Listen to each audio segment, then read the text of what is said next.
Hey everyone, today is Thursday, the 20th of January 2022. This is The Gap, episode 598. I'm Luke Lawrie. Joab Gilroy is here. Joab, we're back. How was your break? Baby. Yeah, it was pretty good. Pretty good. Longer than I expected. I think in my mind, thought we were going to start last week. But really, all I really wanted to do was cut off at the fucking legs the nightmare first episode that this is going to be, because we've got fucking like 14 games to talk about. Right? And we could at least cut off a couple of them. Yeah. Right? If we couldn't though, because I had construction going on in my apartment, so we couldn't record. Yes, because we had this dilemma last year where we were trying to figure out when we could do our end of the year show, right? And Nate came down with the big C. He didn't have the big C. He didn't. Or the little C. We can't call it the big C is cancer, right? All right. So we can't call it that. It's the little C. And he didn't have that either. He had neither of them. He had a regular old flu, but these days, if you've got a regular old flu, you cancel everything and stay indoors because people will fucking lynch you on the streets if they see you wandering around. Right. So, So like last week, no, it was a disaster.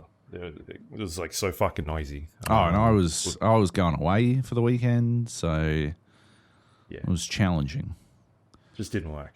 But as you pointed out, anyway, we usually start around the 20th of January each year. Yeah. So it sort of works. I just didn't want to, we've got so many fucking games to talk about. That every year, though. I know, but shit, man. Some of this shit I don't even remember. It's too long ago. I know, right? It's 2 weeks back. Like, fucking, oh my God. I don't, I barely remember what I did yesterday. Challenging. But we're back. I'm excited. The year's already off to an extremely spicy beginning. So, it's all fucking flopping. It's all flapping. Yeah. We can talk about some video games again. It's good to be back. I'm excited. You excited? Yeah, I mean, it's going to be a big start to the year, right? A lot of juicy games coming out in this first sort of like 3 months. So, things have been kicking straight in to... starting today, like Rainbow Six Extraction is out today. It's out today. We can talk about it. We played it a bunch. I played it more than you because you refused to play it. But it's going to be a pretty good year. We're going to have some. We're both checking something out next week. Yeah, I mean, we've got like Dying Light 2 coming out, Horizon, no idea Elden Ring. When we'll get keys to that. Horizon, excited for that. I saw a key come in for something on PlayStation the other day, but I was away. I went up the coast to central New South Wales coast. It's a place called Old Bar. Which is a real place, and I stayed on something called Oxley Island, the old bar. Old bar up. A place called Oxley Island. It's apparently where they get all the fucking Sydney rock oysters from, if you've ever had a Sydney rock oyster, right? Okay, yeah. It sounds like a gag, right? Like the fucking, what is it, Rocky Mountain oyster is a testicle, right? But it's not. It's actual oysters. And they literally just fucking, they're everywhere. Like you couldn't go down. We were staying on this river. You couldn't just go down to the river because it was fucking covered in oyster shells. It was like slice your feet up shit. So they had to like carve a path out to the river, and we just didn't fucking bother. It looked like Snake City. It was already Spider City where we were staying, but it looked like Snake City on the terrifying long grass path down a fucking... Like, I wonder if our childhoods have been impacted by growing up in locations where snakes are all the time. I mean, yours is probably less so, right? Because you know, have the kind of... You got snakes, right? You would have had snakes. No. No, No, I've not at never all. seen a snake here in the wild. Really? Yeah. That's fucking crazy. I think I said this, right? We went to live in the US for Yeah. a couple of years, and I saw like You three did snakes mention. out in the wild. Yeah. That's what kind of snakes though? I have no fucking idea. The ones where I'm not going near Right. because I don't know what they Yeah. are. They Was probably they don't do anything. But rattletails? no, not like that. Do they even have scary snakes that don't have rattletails over the fucking states? I have no idea. Maybe. Not sure. The death adder. Yeah. I don't know. We got the fuck you up shit over here. Yeah. Everything here Like- fucks you up. Yeah. We got the insta kill shit. I had a spider in my house like 2 weeks ago. I was watching TV late at night. Yeah. And my wife wasn't here. She's in Queensland or something.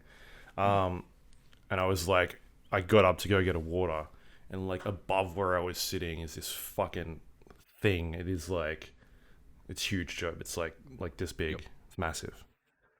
It's not that big. That's why I had construction. Yeah, we had to tear down the apartment to try and find this thing. It's fair. It's fair. It's the only option. Yeah.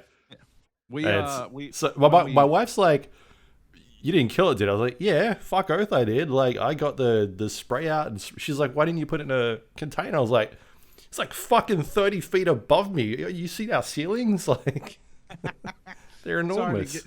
Sorry I didn't get the fucking 40-liter Tupperware container out. The fucking Yeah. 40-gallon drum to contain the fucking queen spider from Lord of the Rings. Yeah, let me get the I didn't fucking have in me. bathtub out here. My little brother sent a fucking video the other day of a spider he saw that was living in his toilet roll, like you know, in the middle of the toilet roll. Yeah, they're the ones you don't want to fuck with. And the fucking one of its legs was out the bottom, and the other leg was out the fucking top. That's how fucking big this thing was, as big as a fucking toilet roll. And it was like just sort of squished inside it, and then it got out. And he sent this video, and he's fucking freaking out. I've told the story of my little brother around spiders lots. But when we went to Old Bar, right, we get there. The day we get there, and we're staying at this Airbnb right on the river. It's called the River Cottage. It's really nice. Spiderwebs fucking everywhere. Like, legit, exactly like in Lord of the Rings when they go to the fucking Spider Forest. Melob or Mishrob or whatever the fucking name was. Shelob's house. And the villain from the Shadow of War. Yes. Was she the villain? Was she the villain? I don't know. She was sort of she's in it. A malevolent presence at least. But anyway. Fucking spiderwebs everywhere. We get in. They've got this this Airbnb is basically some sheds turned into a living arrangement. And bigger than a Sydney apartment though. Oh yeah, easily. We go, and my wife, like, I'm putting stuff away. And my wife comes in from the little deck area that they've got that sort of allows you to be outside without being outside, so you don't get killed by mozzies. Yeah. She's like, "Well, we're not sitting outside." I'm like, "Why? What's wrong?" She's like, "I just saw a giant spider just outside there." And I'm like, "Oh, we'll go get rid of it, and then we'll be fine." And so I go out, and I didn't see it again. And so we never sat outside for the rest of the fucking time. It just didn't happen, right? But like, there were so many fucking spider webs at this place that, of course, there was a spider. There had to be. Yeah, who was making all this shit? Millions of spiders, as far as I could tell. You were probably living inside of a spider. That actually might have been the case. We're like, I might still be webbed, and this is just the dream that I've concocted to escape from the reality of slowly being digested by the spider's poison. But yeah, you had to get like a big stick anytime you wanted to walk anywhere on this property. You had to get a giant stick and wave it in front of you so that you didn't walk into a face full of fucking spider webs. and like you'd walk somewhere, and then 2 minutes later you'd be walking back, and you had to do it again because they would have already fucking reconstructed this fucking web. Like they just fucking. It was a lot. It was a lot of spiders. But Place it was sounds very nice. fantastic. Sounds like my nightmares. Yeah. It was spiderific. Yeah. But yeah. Anyway, it was nice. It was very nice, and yeah, it was where they get the oysters, and so the oysters were super fresh. It was very tasty. Cool. So Were there spiders in the oysters when you cracked them open? It might have just been spiders, like without the legs, put into shells. Well, yeah. Anyway, oh yeah, and while we're there, this fucking volcano erupted in Tonga. And so they were like, "Don't go in the water, unless you intend to fucking Sylvia Plath. Like, don't go in the water." But loads of people were still going in the water. The fucking high tide, the difference between high tide on the day we got there, which was pretty high, and high tide on the day we left, when it was like fucking right up to the fucking, there was no beach. It was just water. Fucking crazy shit. It was huge. It was pretty cool though. Got up at fucking like 5:15 or like 5:30ish to go catch the sunrise over the beach, you know, because we're facing east. And yeah, I don't know, about 4 meters of visibility thanks to the fog. It was good. It was fantastic. Cool. I'll have to wake up really early for that. Anyway, good times. How many spiders did you bring back in your suitcase, though? That's what you need to know. You know, I'm still operating on the theory that I never returned, and the spiders got me. Yeah. Why don't they remake Arachnophobia? That movie fucked some people. I think it's one of those things where, like, you know, where we're in that point in video games where we've got toggle buttons that can disable spiders now. I think it's just like a list of like, what can we make? And they look down that list and like spiders and like, nah, people don't like spiders, so let's not do that. People aren't going to go to a spider movie. Yeah. No. They'll go see yet another scary nun. Well, that's, you know, that's fine. Just the 15th scary nun movie for some reason. They just keep making them. Or the fucking Backwards Man the movie for some fucking reason. Call it a horror, but no spiders. No. Nobody likes spiders. Well, fair enough. Anyway. Yeah. Should we start getting through this list then? That was my trip into the Spider-Verse. Yes. Let's do some of the list. Speaking of spiders, I ate a spider in this first game. Yes, you did. I didn't come out the other side very well off. Yeah. So we've gone into our January post-gap break looking for a survival game. Got to play a survival game. Yeah, you have to. It's the rule. It's tradition around here now. And we found one. We've found one we played before, Green Hell, which is now out in, I think it's like 2.0 at this stage, like 2 point something. But we were playing it back when it was in early access. And we tried some co-op back then. They literally just introduced co-op, I believe, when we tried it. Yeah. And so it was super janky and wasn't built around co-op at all. And like it was just the sandbox environment of co-op. Yeah. And since then they've implemented a story mode. Well, they've implemented co-op into story mode. And so we jumped into that and started playing a bunch of it. And it took us a little bit to get used to it. I think, like, was it 2 or 3 sessions or something?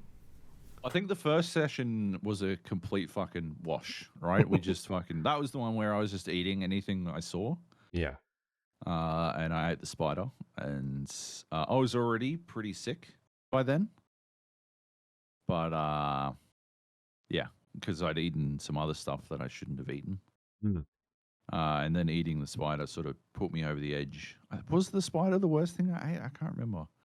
Might have been that furry mushroom. Yeah, it might have been. Yeah, it looked like a spider's web. That mushroom. Yeah. But it didn't serve me well. Or the maggots. It could have been the maggots. And that's your own fault at that stage. Mushroom. Well, no. See, I felt like I was doing us a good service, right? Yeah. By making sure we knew what we could eat, because that's the thing, right? If you're in a real survival situation, right? If you and I were in a real, like we were in a plane crash, like in Yellow Jackets. By the way, Yellow Jackets is worth a watch. If we were in a real, like in a plane crash, like Yellow Jackets or Lost, I suppose, because I know you've watched Lost, right? Despite having watched Lost and Yellow Jackets and having played every survival game there is to play, I don't think we'd fare well. Right. I'm not disparaging your ability to survive at any cost, Luke, but I don't think I know what I am allowed to eat if I'm in the bush. You know, I've been camping. Lots of camping. But I know I don't like sand. And I don't like dirt, and I don't like being sweaty, and I don't like not being able to eat whatever I want to eat.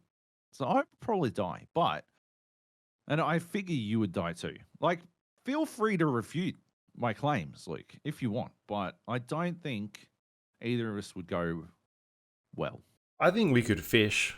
We'd be fine fishing. Do you catch a lot of fish? Do you catch a lot of fish when you go fishing? In these games, I do. You should see me. What about in real life? How many fish? I've not been fishing in like 30 years. Right? And how would you even handle seeing a snake in the wild? We'd have to burn the forest down, I think. Exactly, right? And we do that by accident, which is dangerous enough already. Like, the plane crash itself would put us, like, actually, that might save us. Because they'd be like, where'd the fire start? Well, they must be near where the fire... No, we wouldn't be, because we'd have to run from the fire. That'd just complicate things. See what I'm saying? Like, we'd be in trouble, Luke. We'd be in trouble. Would we? Hopefully somebody has one of those Apple Watches that sends a SOS out, because they've been flogging them on TV. Oh. Have they? Oh, yeah. What TV have they been... Are you watching commercial TV, Luke? Yeah, Are you the person?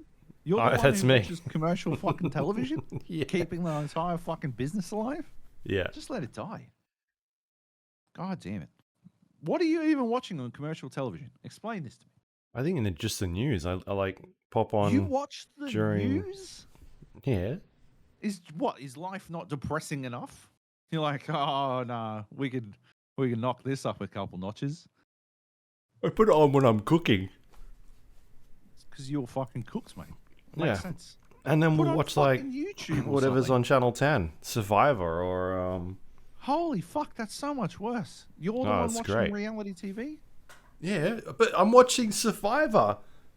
It's a surviving thing. I think I'm gonna. You're the one dying here, I think, at this stage. Get the fuck out of here, mate. We don't have like some fucking tribal council to fucking vote one of us off the fucking island. No, but it'll be like who we're eating first. What real survival do they do in Survivor? What makes you think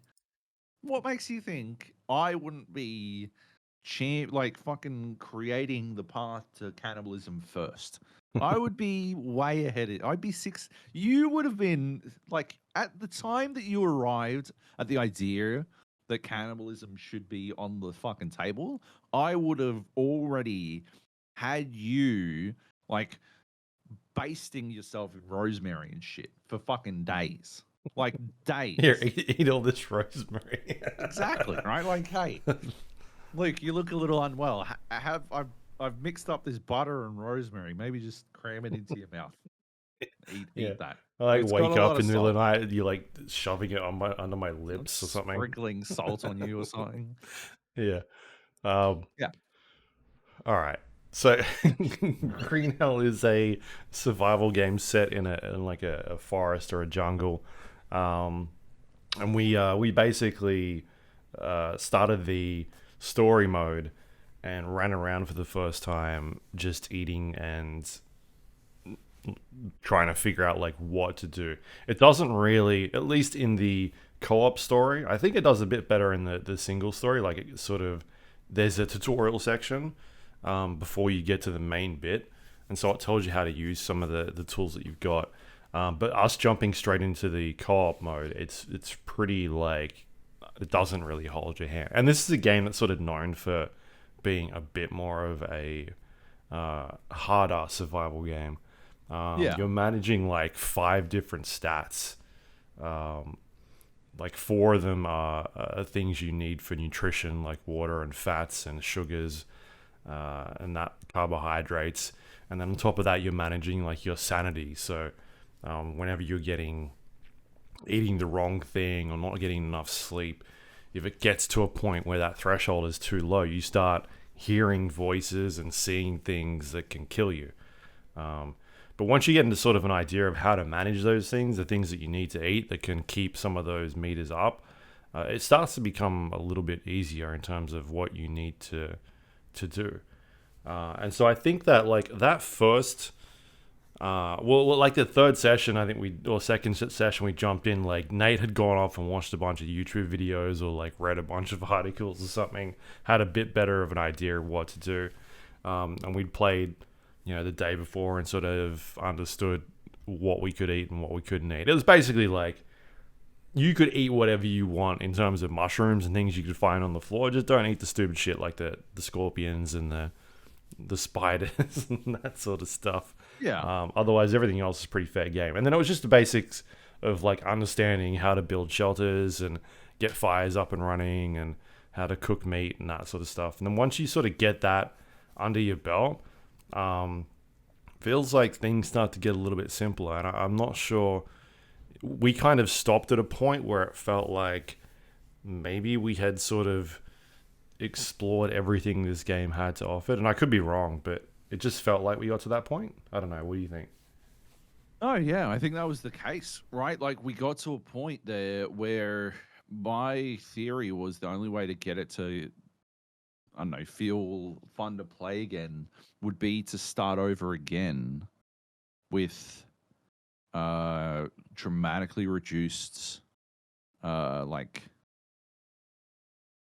food and water and sanity requirements, because it got to it had reached a point there where we were like literally just maintaining that shit, and it was getting in the way of the more interesting aspects. Like, I think there was still stuff for us to find in the game world, but in terms of survival, we had a really good grasp on what we needed to do, and we were managing it really easily. I think I think the trick of that game is, I don't think it's balanced for the co-op experience. Like, it does have a co-op mode and all that kind of stuff, but once you've got one person doing all the cooking and one person like hunting down, I don't know, water for you to boil or whatever, and Collecting like fish.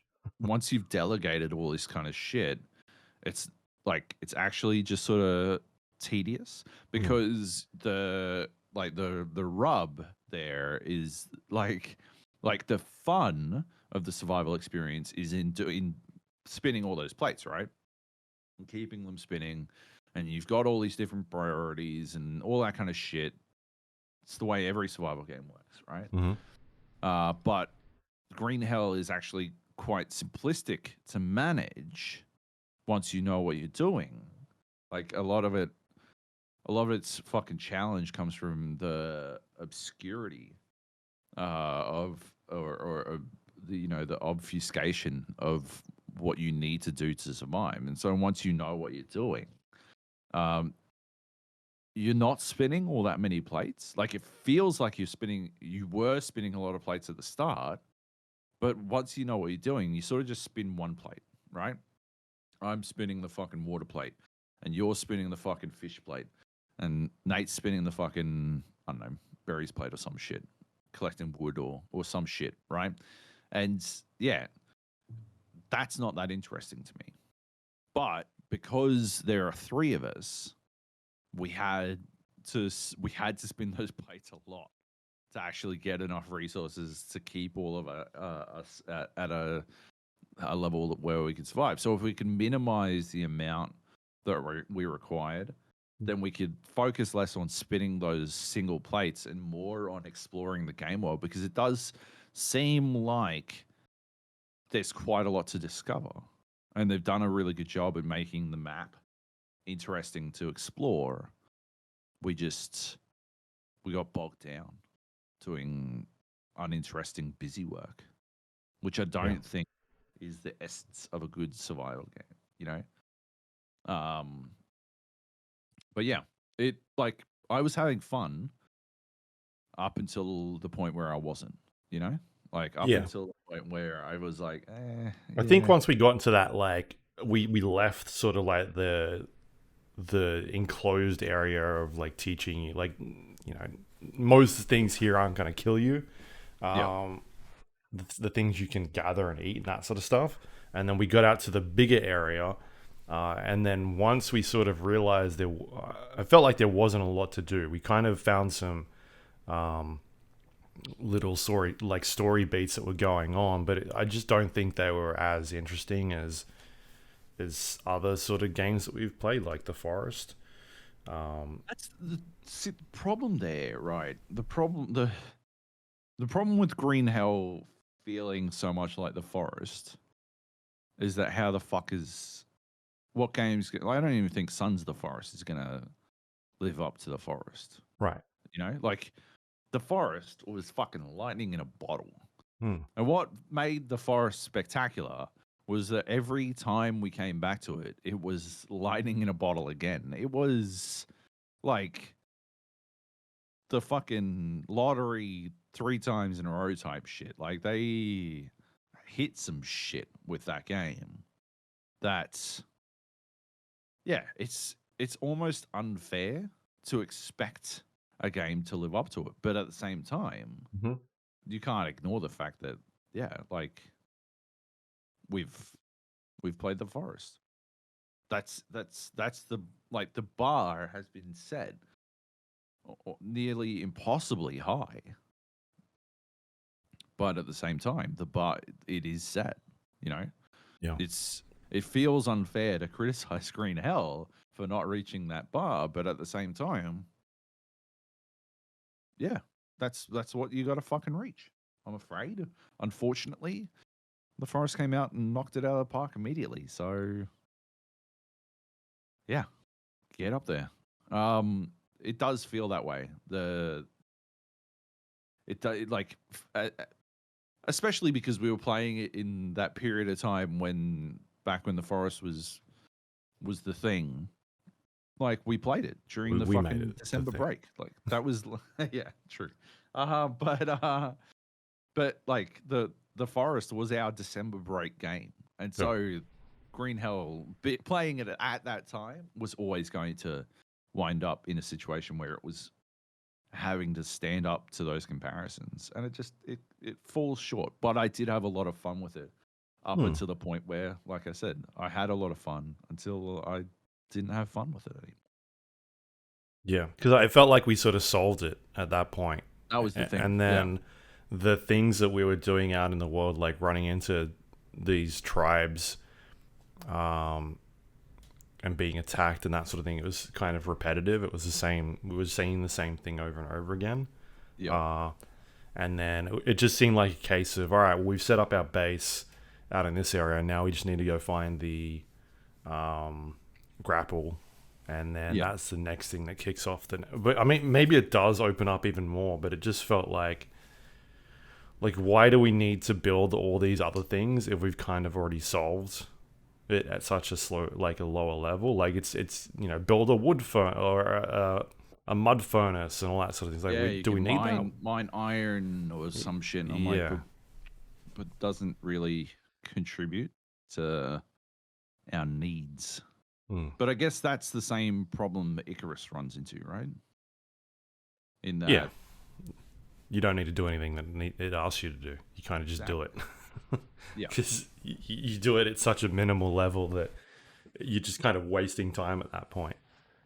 But yeah, it's the thing about these games that's really cool is there's and it's not just like it's not just the forest. It can relate to games like Satisfactory or something like this. The sense of discovery of how things in this environment work. It really doesn't tell you, how a lot of these mechanics interact with each other. And so when you put a coconut shell, when you find a coconut and then you have to strip its skin, and then you can cut the coconut in half and then eat the flesh out of it, and then use the coconut by just putting it on the ground, and when it rains, rainwater fills up in the coconut. Or like grabbing a coconut and attaching it with rope and then creating yourself like a little drinking flask type thing that you can fill up, add water somewhere. And like, it doesn't really tell you this stuff. It kind of just, sometimes it does by unlocking crafting levels, but other times it's just like, let's join these pieces of rope with this rock and see what happens. And then eventually it's like, oh, you've created this thing. And then that can open up a list of other things that sort of get there. And yeah, it's that sense of like building just weird shit and seeing what happens. Like the like you building a fire and not putting a fucking shelter on it, and every time it rained it would just put the fire out until eventually we were like, all right, let's build this shelter. And like, yeah, that worked. Like, it covered the fire and we could keep it running and cook food and that sort of thing. We were cooking food just fine, right? Just whenever it rained. When it rains, which was more than it should. We're in the jungle, Joe. It always rains. That doesn't mean it rains all the time. Get the fuck out of here. That's ridiculous. If it's raining that much that it can put out a fucking roaring fire, right? Then we should have been fucking knee deep in fucking water. We weren't in the jungle. We were on a fucking lake or some shit. Anyway, like places where it rains all the time. Okay, let's see if we can put it together. The UK, Melbourne. Is it Melbourne? Are either of these known for their jungles? No. Exactly. On the other hand, it is called a rainforest. Ah. So I don't know. Maybe I'm out of line. Maybe. Yeah. I don't know. I don't know. Anyway. Yeah. All right. Is there anything else you want to add with this, or? No, I had fun with it. But yeah, it does sort of wear out its welcome a little bit faster than I expected, and I do think it is due to the inherent simplicity of its survival game mechanics. Once you learn, yeah, like how it's like the poster child for that the constant comparison that I think video game criticism fails to really land on, which is the difference between difficulty and complexity, right? Simplicity and easiness, right? Just because something is simple doesn't mean it's easy. And Green Hell, I wouldn't say was easy, but it is fundamentally simple. And so because it's fundamentally simple, it becomes uninteresting. Eventually, it's the same with Dark Souls can be broken down to a fundamentally simple set of attacks each boss. And what makes Dark Souls interesting is that every fucking new boss has different attacks.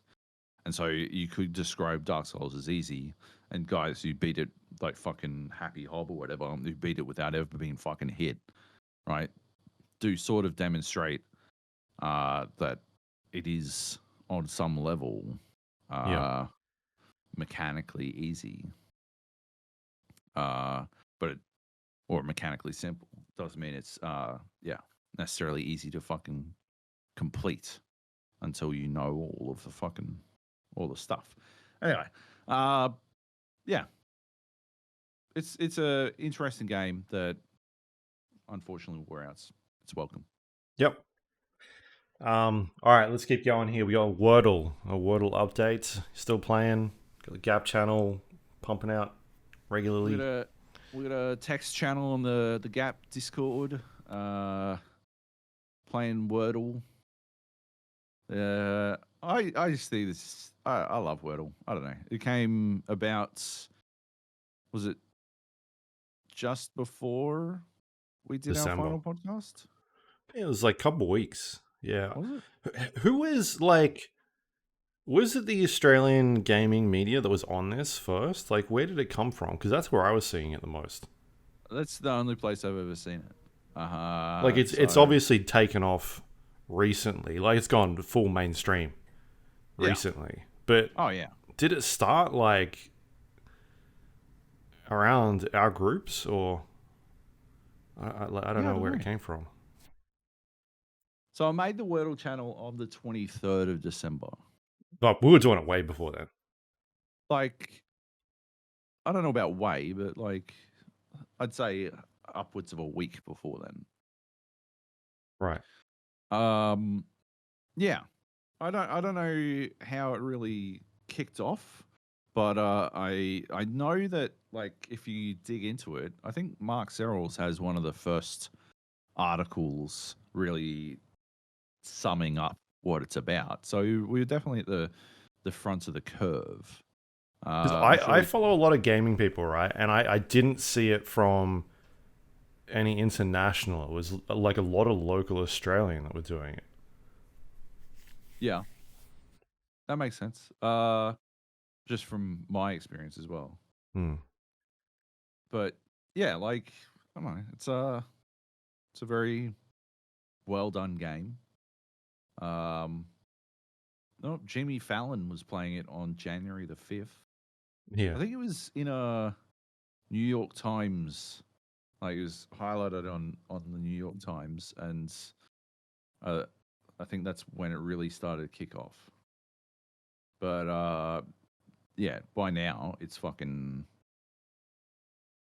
way bigger. I still play it daily, or I wasn't playing it last week because I was away.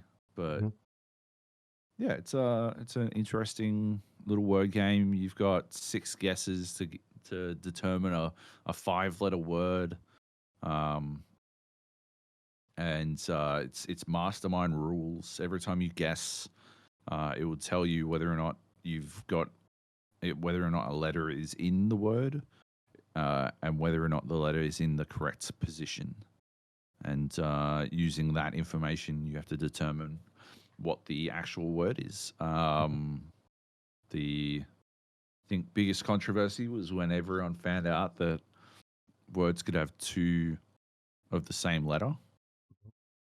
I know I lost my shit, and now it's sort of a regular thing that I forget is part of the game until I go through literally every other option of what something could fucking be.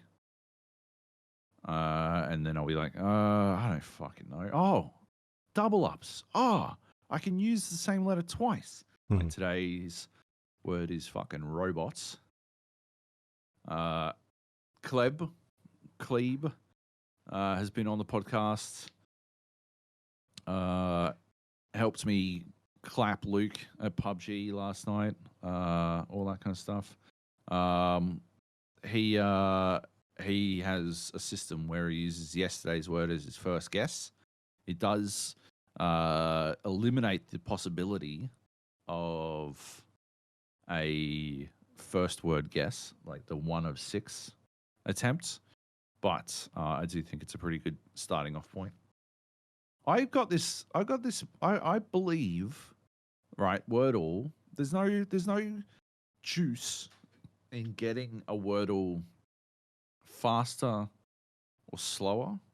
I believe it is binary. It is either or. You either get the Wordle or you do not. And there's no fucking points for getting it in 2 guesses or 6 guesses or whatever. As long as you get it, you get it. But I do think that if you get it in the first one, then you have taken it from being a deduction game and turned it into a guessing game. And I'm not interested in a guessing game. I find that that as a deduction game, that's far more interesting to me. So yeah, so I like that aspect of it a bit more. Yeah, robot, 2 O's. I got the R and the O and the last T, and so I just had to get the 3rd position and the 4th position, and I must have gone through every fucking letter I could, and then finally I'm like, I don't fucking know. What if I can use 2 robot? That's what it is. And then I'm like, no, it's not going to be robot, but I'll put it in. Fucking, it might give me something. Might knock out the B. And that was it. It was robot. Yeah. Going back, I don't think it could have been anything else. Like with the letters that I had, I don't think. I do sometimes put in the letters that are left because you can still see your keyboard. I'll put them into like an anagram solver and determine what else I might have found, what I missed, basically, what very obvious words I missed, which I find interesting in and of itself, like the way that the brain works, right? Like the way we somehow land on words and don't land on others. I don't fucking tell fast, man. I am itchy as fuck. I don't know what's going on. Fucking. Anyway. Yeah, I got to the 3rd one in. I did salty, toned, and then BOUGH. And when I got to that one, I was like, all right. I think even before I put that one in, I had BO. I thought that the T was at the end, and I had the B, and I thought it was something B, bit or bot or something like that. And robot never occurred to me. And I was like, what the fuck is a bit? I was like trying to think all these words to go through because I thought it was BIT. And so the next one I did was pitch, which like I didn't use the O, I didn't use the B. I was just trying to knock out a bunch of letters. And as soon as I got knocked out those 3 letters and I knew that the end part was going to be bot, that's when I was like, oh, okay, it's robot. Yeah. Are there many other like 5-letter words that end in bot? I have no idea. I think so. Yeah. But anyway. Yeah, because as soon as I knocked out that I was like, all right, it's not bit, it's bot. Yeah. But yeah, I've been doing the thing where I'm like, if I'm not sure what it is, then I'll just put a fucking random word in to knock out a couple of letters, and then I'm like, okay, yeah, that solves it. The biggest mistake you can make, and I noticed my wife did People this, do it, yeah. Is reusing letters that you've already gotten. Yeah. I did it yesterday, I think. You just fall into a trap, right? Like you're like, oh well, yeah, okay. Yeah, I did it yesterday with fucking polka, or it was eventually point. But yeah, I got P and O, and I just every single guess involved P and O, and it was a mistake, right? What happens is, like, if you go into the settings on Wordle, if you click on the gear button, you can turn on fucking hard mode, and hard mode literally forces you to do that. So by doing it incidentally, you're accidentally playing in hard mode. So yeah, you should absolutely just try to remove letters wherever you can. It's in your best interests. But yeah, it's a cool game. I like all the little fucking spin-offs as well. There's Letteral, which is just guess a letter, which is pretty amusing, like a one and done gag. I liked it. I thought it was well done. And the new one from Gary Witter, former game reviewer. He's still in the game Star Wars writer. Yeah, but he doesn't review games. He writes on them. No, he's on Kind of Funny as well. Oh, is he? Yeah. That seems like a conflict of interest, but sure. I don't know if he's reviewing games, but he does like news for them. Yeah, cool. Yeah. Well, he made Loodle, Okay. which is a game where all the words in the dictionary are dirty words. Okay. Yeah. I do that a lot. I put naughty words in mine. I did like shits the other day. Oh, yeah. Like, it's not going to be in there. I even used two S's. Like, it's fucking dumb. uh, yeah, I tried shart early on, and it doesn't work in Wordle, Oh, but I that's wonder if it weird. works in Loodle. Well, this fuckhead that like upload, he made his own version on the on phones and like Yeah. was trying to make money off of it, Right? and then was giving people shit because like he's like, well, I came up with it first on the app. Yeah. Right? Like, what a cunt. Yeah, it eventually it got taken down, but he was like legit trying to defend himself the entire time, being like, well, Wordle's not an original idea anyway. Yeah. I'm like, all right, but you've literally ripped the name of the game that is going around off. You've ripped the aesthetic. It looks exactly the same. And someone dug up his ancient tweets where he was complaining because someone had ripped off his game, and he was like, "Oh, you can't do this, blah blah blah blah." Yeah, what a fuckhead. What a cunt. Yeah. All right. Anything else on that one? No. No. Next up, Hardspace Shipbreaker. A game I've talked about a lot on here. It is a game where you're dismantling derelict spaceships in space as a worker. You're given a bunch of tools to try and dismantle these. You've got to grab certain objects using your grapple, or slice them apart using the either slicing tool. You've kind of got like two or three different tools that you can use to pull these spaceships apart. Each ship has to go into a certain area, whether it's the barge or into the furnace, or into the other spot that I can't remember the name of. And you're sort of like working with systems on this ship as well. Like as you start to get into more complex situations, you need to manage the atmosphere in the ship. Make sure you turn certain systems off. Work with fuel lines. Make sure that the ship doesn't explode if you're like grabbing a giant, air like a part and you're pulling it off the ship that is still working. It could disrupt other systems and cause things to blow up. So you've got to sort of do them in certain orders. Make sure you switch things off. All that sort of stuff. So I like to check in every like 6 months. Usually when they do. They've usually done a couple updates by then, and generally like a one or two major updates. And I've been playing this game for years now. And my biggest complaint, like the last, I don't know, 18 months maybe, about it has always been about the progression. They did something like a year and a half ago where they fucked with the progression in the game. As you're dismantling these ships, you're earning these points, and you're leveling up and ranking. Every time you rank up, you unlock.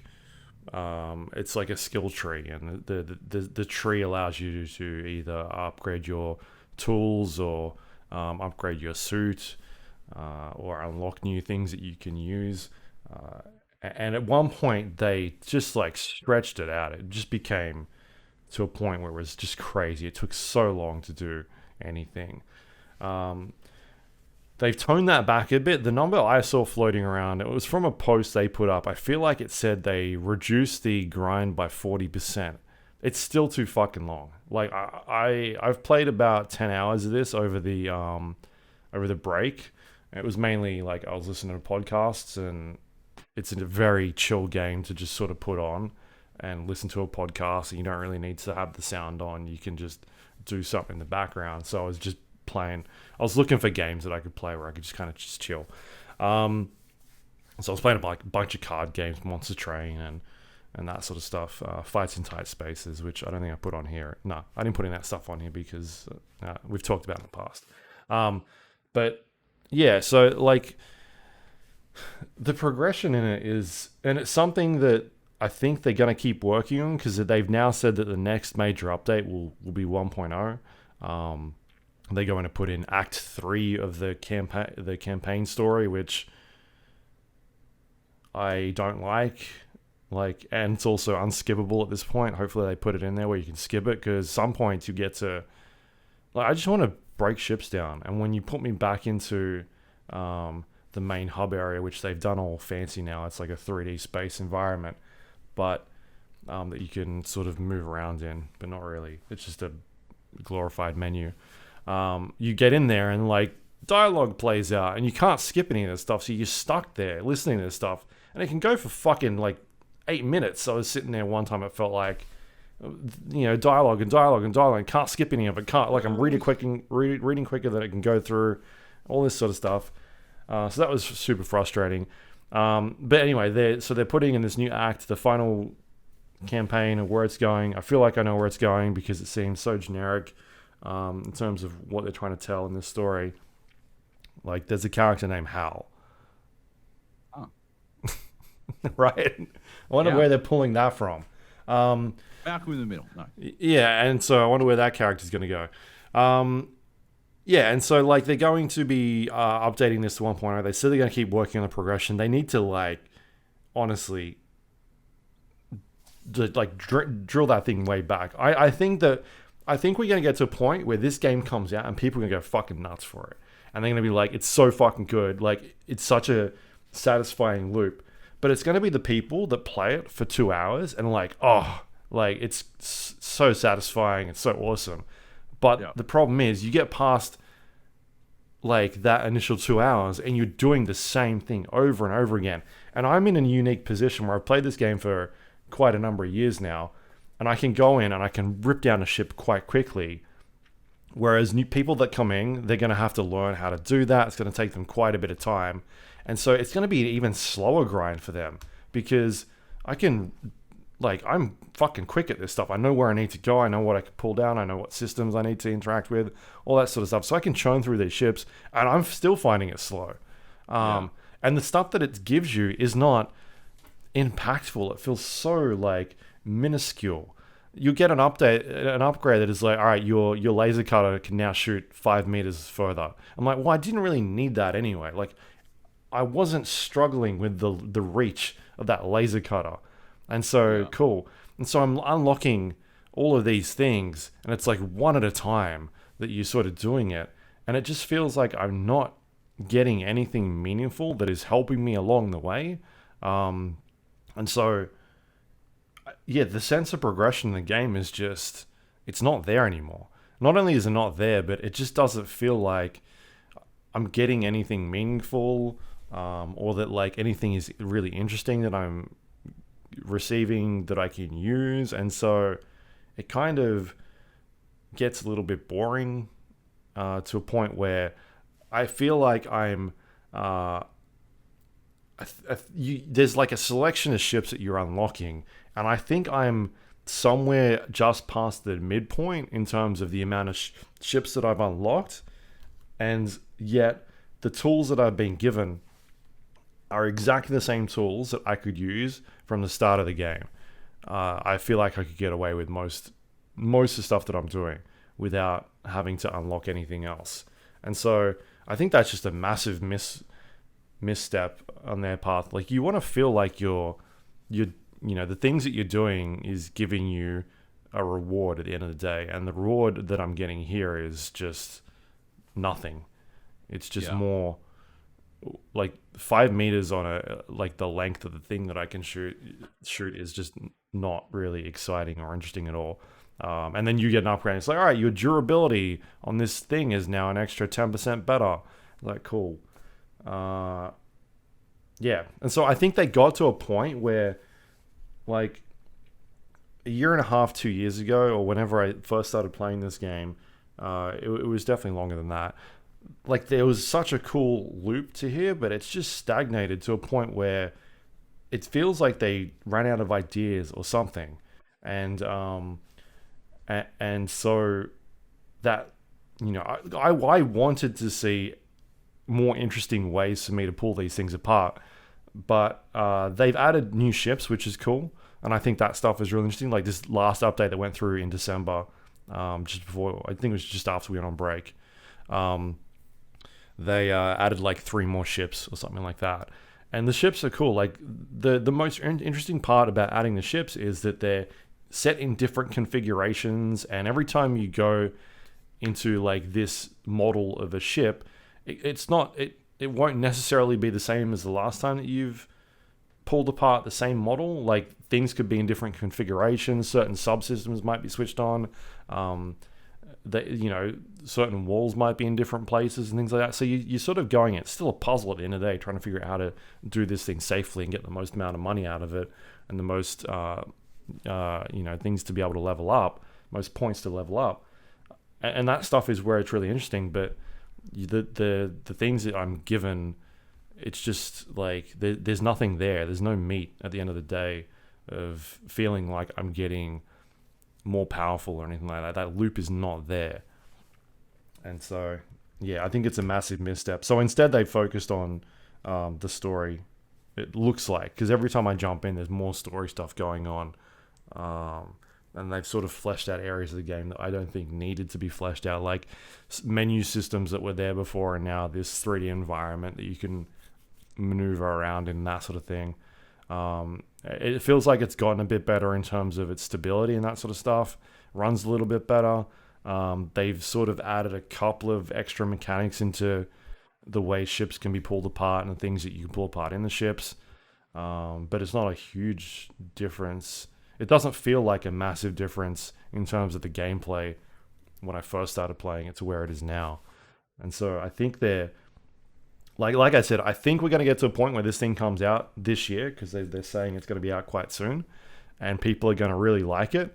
But it's going to be the people that don't play it for very long, because once they realize, because if you are the type of person to play it for a couple more hours than 2 hours, you'll see that the progression in it, unless they fix it, unless they cut it in like half, I feel like there's going to be a huge problem in that game. And I think that even then, the stuff you're unlocking is not interesting. And so there's still going to be that grind of getting stuff.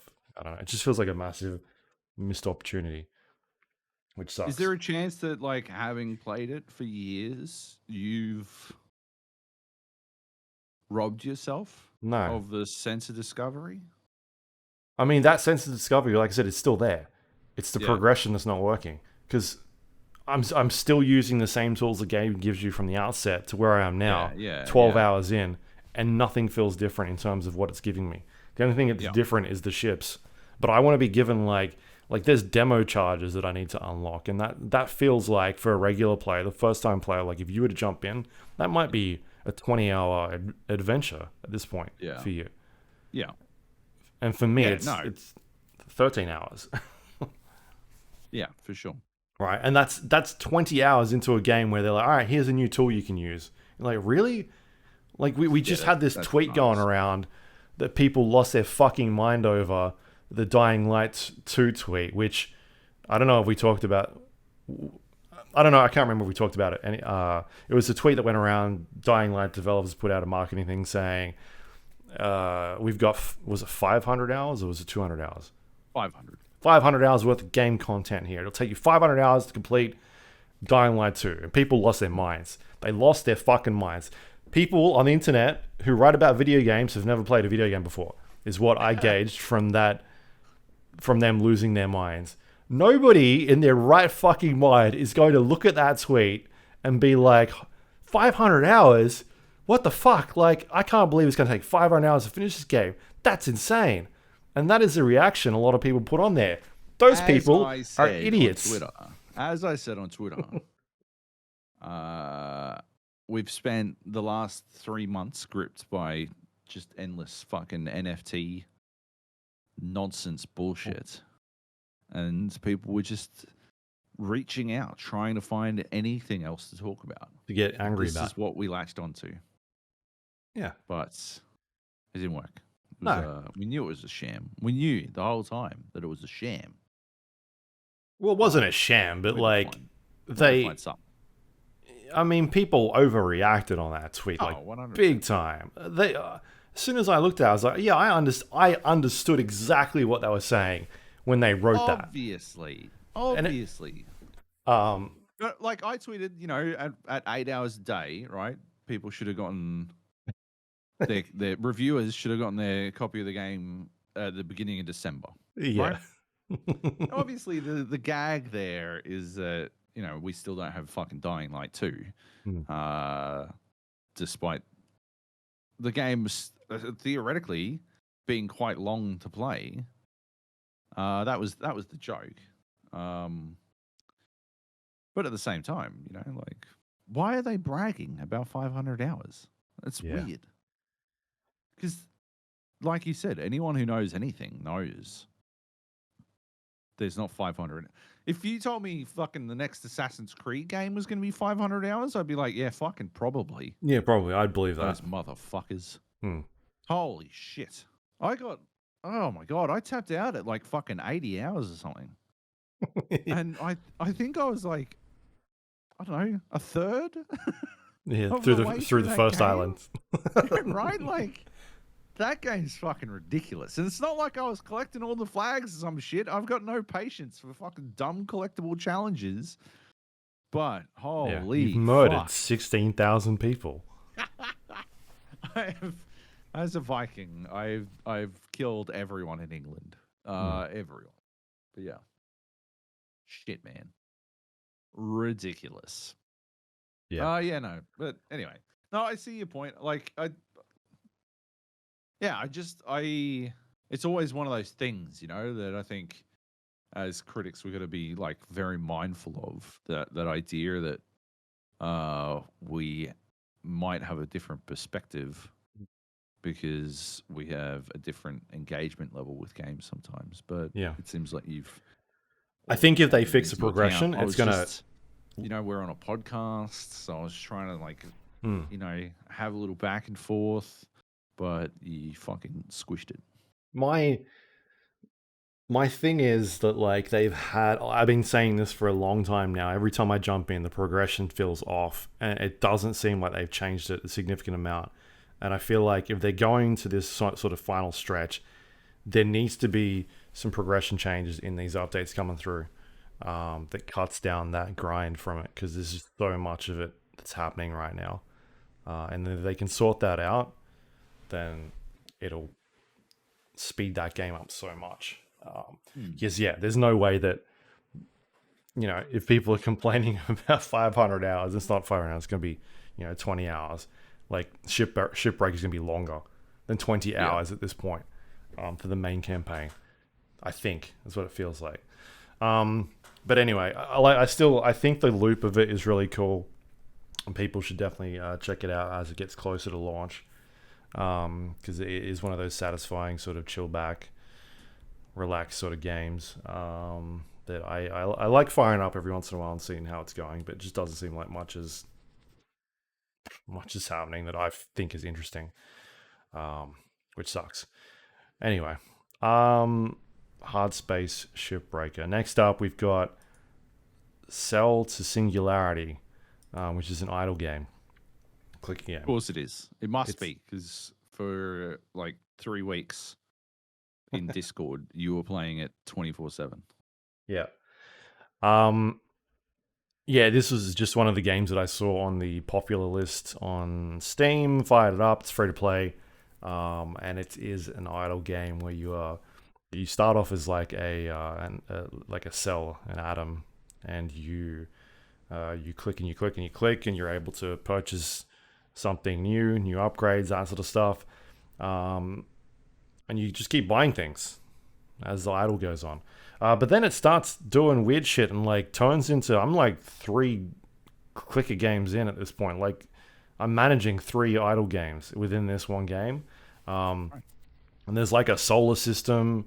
There is like a planet that I'm managing, and you're like, as you're going on, you're like, you're the atom, and then it starts being like DNA, and now you're on a planet, and there's like fish, and now you're clicking on things, and now there's like all these different animals, and you get to like people, and that splits off into another game, and like you're now researching technology, and then that splits off again, and now like there's a planet clicker game that I'm doing now, and there's a dinosaur clicker game, and like it's just fucking weird. Like it's like That's what you want, right? it's 3 clicker games in one. It's fucking great. I love it. Yeah. So, Awesome. like I'm always clicking. The dream. Yeah. So like you switch between these screens and you come back and you're like, all right, let's do this. So like it's not so much an idle game. There's an idle aspect to it. But when you're actually getting there and you're buying shit, it's like you're now switching between like 3 different clicker games and like getting everything up to scratch and making sure you're spending on your resources or doing a reset. You know, in the dinosaur one, to reset, you hit the asteroid button and an asteroid comes down and wipes everything out. You start again and then it gets you further in the game. There's unlocks and there's like a card system in there that allows you to level up these dinosaurs and the amount of power it does, or you can automate the dinosaur clicking button, or you automate quicker and all that sort of stuff. Anyway, it's neat. It's you know, it's not as wacky as other idle games that we've played where it just does strange things. But it seemed like it seems like it's got a bit more around the edges. There's just a lot of weird stuff going on in terms of like, it's just not just one game. There's like a bunch of other mini games in between. And when you reset one, it's not really affecting the other one yet. Like, I don't know how deep it goes. I've sort of stopped at the moment. Like, I kind of got my fill of it, but it seemed cool and interesting. But yeah, I'm still playing Idle Slayer. Is like my Idle main. Slayer. What are you up to? What are you up to? I have no idea.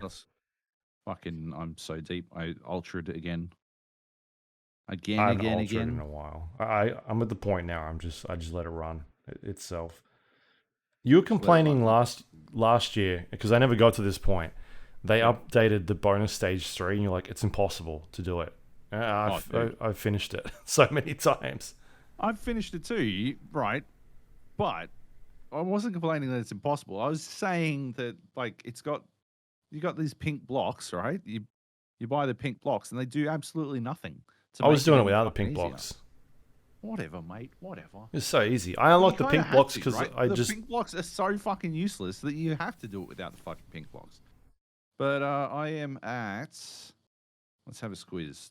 Now I got to do maths. 55 stones a time. Oh yeah, I think you're way above me. Unlock the stone of hope. I don't know what that Finally, I'm currently sitting at like, I don't know. Oh yeah, that'll be the easy way. 38.3 billion Slayer points for this run. Right. Just letting that tick through. Like the only meaningful upgrades I've got now are, I think, in the trillion Slayer points. But you got like you go to the village and you do all that shit, and you've got like that's one where we lost me last time. Is the village? I never did any of that stuff, and so I'm so far behind. Yeah, you should definitely go and do that shit. And now you've got like when you finish the bonus stage, there's a percentage chance that you'll unlock another chest that gives you an item that increases your other gains. So I've got like some sword +4 that only unlocks when you're at like, what is it? Sword 400, and I get 12.5% souls bonus. Yeah. You can upgrade that shit with divinity points. I've got all the dark divinities that I want unlocked. And I've only got 2 normal divinities left to unlock. Huge, mate. Yep. Played a lot. Anyway. All right. 80 days of mobile games. Because I couldn't actually play Idle Slayer while I was away on my trip. I couldn't really do anything because where I was staying had 0 fucking signal. Yeah. But tons of spiders. Signal. Loads of spiders. But I couldn't get on the web. That was my wife's stroke. I just wanted to give her credit. Anyway, so I couldn't actually get on the internet, and it was Like, you know how people are, oh, yeah, I got away from it all. And, we had no signal. It was so fucking good. Oh, my God, just to disconnect, oh, I went fully offline, off the grid, man. That was so cool. Right? Fine. Right? I actually do enjoy that experience, but only when you are prepared for the concept. Right?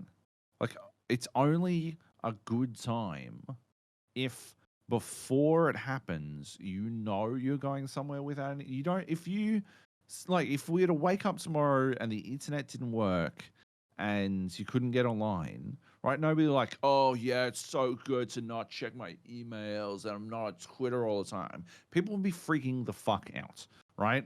And I wasn't freaking the fuck out, but it was a an unexpected inconvenience, right? Because I couldn't fucking, I hadn't downloaded a fucking book onto my fucking tablet at the very least, and I couldn't get online enough to actually do that, right? That's how. So I couldn't even get a fucking ebook to read. So and don't talk to me about paper books. I don't want to fucking hear it. Paper books are dead. Anyway, so it's upsetting. If you're not prepared for it, it's upsetting. And I was not prepared for it, so it was upsetting. But on my tablet, instead of a book, I did have 80 Days already installed. And if you haven't played 80 Days before, it's an amazing game. Seriously, one of my favorite mobile games of all time. And I played the fuck out of it. Just, in the downtime moments, when I wasn't out and about enjoying myself, before you go to bed or some shit. But yeah, just cracking out 80 Days and playing some more of that. It's fucking fun, man. You play Passepartout, the valet of Phileas Fogg, who has made a bet that he will make it and he will go around the world in 80 days. There's a Around the World in 80 Days series from the Beeb out, which I think is well worth a watch. It was very, very well done. It stars David Tennant. Definitely worth watching. But yeah, this game is basically just it's a narrative game. You make it's like one of those choose your own adventure books. Although you're not allowed to call them that because apparently they're super litigious. And yeah, you start in London, and I believe your first trip. I don't think I've ever gone anywhere other than Paris for the first leg of the trip. But yeah, you go to Paris, and then you got to make it around the world in 80 days. You've got £4,000,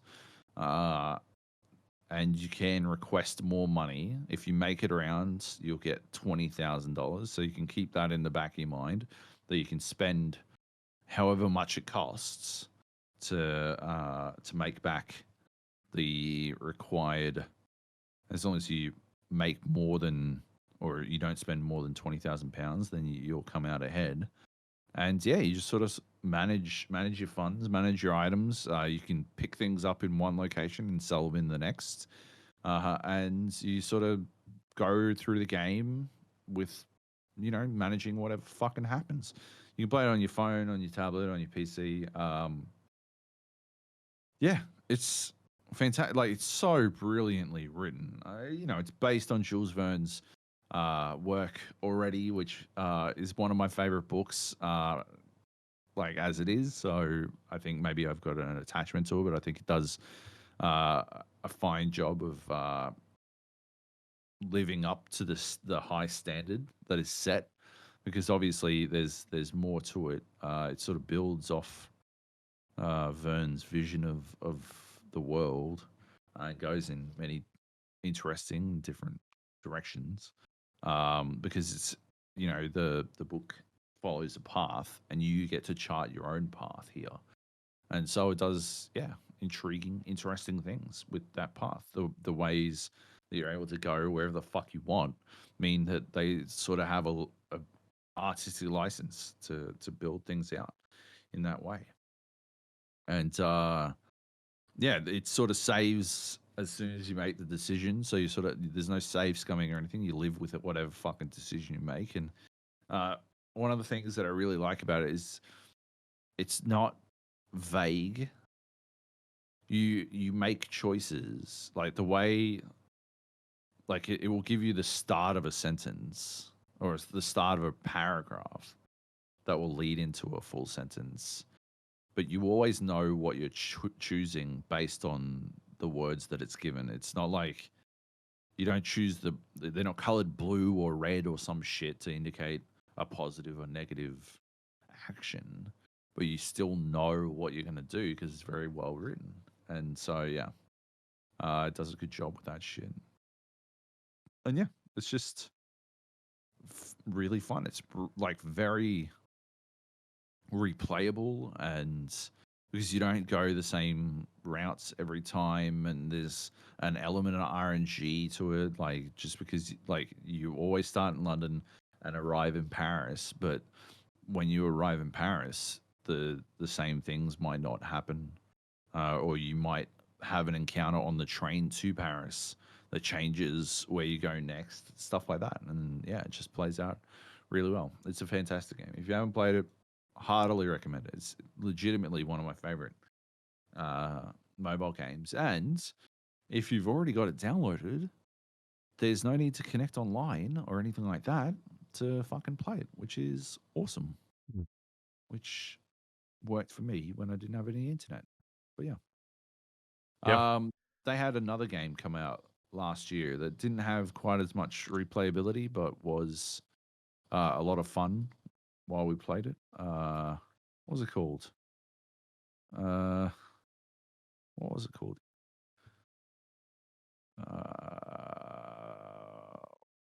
I don't fucking know. What was it called? Which one? I don't know. That boat game. The like murder mystery on a boat. I didn't play it. You did. Right, but what was it called? Help me. Help me out here. It's not listed on Steam either. What the fuck? The Ship. It wasn't called The Ship, was it? It wasn't. Hang on, I'm gonna fucking look it up. Inkle. Inkle is the studio. Inkle boat game. Overboard. Oh, Yeah, that was great. close. Although, yeah, not nearly as replayable as 80 Days. But yeah, you are trying to construct a path where you get away with murder. Anyway, yeah, good times. Check it out. Anyway, cool. that's it. All right. Next up, we have a card game. Yeah. This is something you played over the break in person. It's called Cinephile. It is a card game that has. It's for movie geeks. Each card has an actor on it and the name of a movie that they were in. So, for example, you might pick a card and it'll have Leonardo DiCaprio, and the movie, was it Titanic or was it Inception? I can't remember. Anyway, it'll have one of those two on it. Yeah, Probably. I can't remember which movie. Yeah. But yeah. And that's basically it. That's the cards, and there's like 150 cards in the deck, and there are a series of different games that you can play using these cards. The one that we ended up with, that you picked, was basically where a person draws a card. They will be given a movie and an actor. They need to pick one of those. So, for instance, it'll have Leonardo DiCaprio and Titanic. You might pick Titanic as the person who has drawn the card.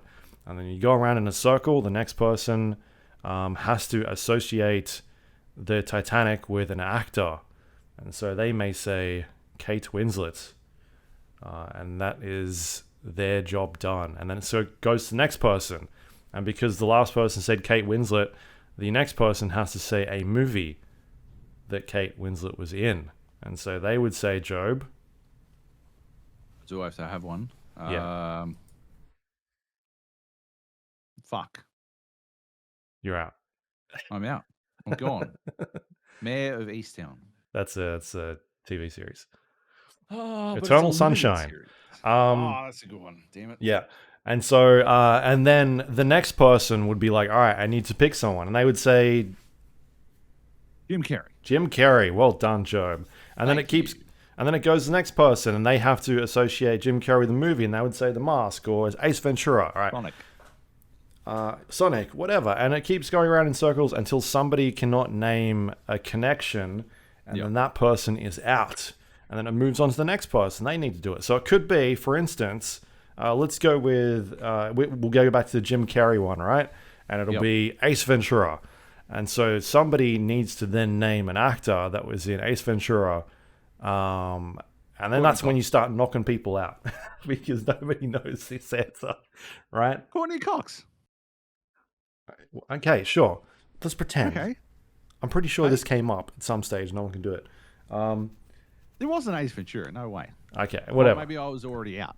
Yeah, possibly. Go on. You name definitely a movie. went out because you didn't get any cards that day. It was disgusting. I don't think you won a single game. Name a movie. Name a movie with Courtney Cox. Scream. Fucking Drew Barrymore. E.T. You're cooked, cunt. Fuck you. Fuck you. That's an easy one. Who? The main kid, Henry Thomas. He's in. Oh yeah, of course. Oh, the main kid. Fucking He's in shitloads of stuff now. Name one. Doctor Sleep. What? Yeah, he's in Doctor Sleep. He's in all the Netflix shows, the haunting shows. He works with Mike. Is it Mike Flanagan? Yeah. Well, that's cheating, isn't it? Yeah. Anyway, so the idea is to try and knock people out by having like obscure movies or actors. Fuck out of here. But this particular game, we decided to add an extra rule onto it where if it got back to you, you then needed to solve it. So if it went around in a circle and everyone got knocked out, or it got to a point where it was it's last person standing, and you gave the suggestion of Ace Ventura, and nobody else could name somebody, Joab would have to go back to Joab, and Joab would be like Courtney Cox to be able to win that round. Yeah, which is a very good variant on it. Yeah, I think it means you can't just like you've got to have a backup plan in play. You can't just name some weird shit and then also some I don't know. They were the only person. The one man show. Jim Carrey's one man show. Yeah. Like you gotta. Yeah. So yeah, that's the one we played. And basically, if you end up winning a round, you keep the card, and that signifies a point, I guess.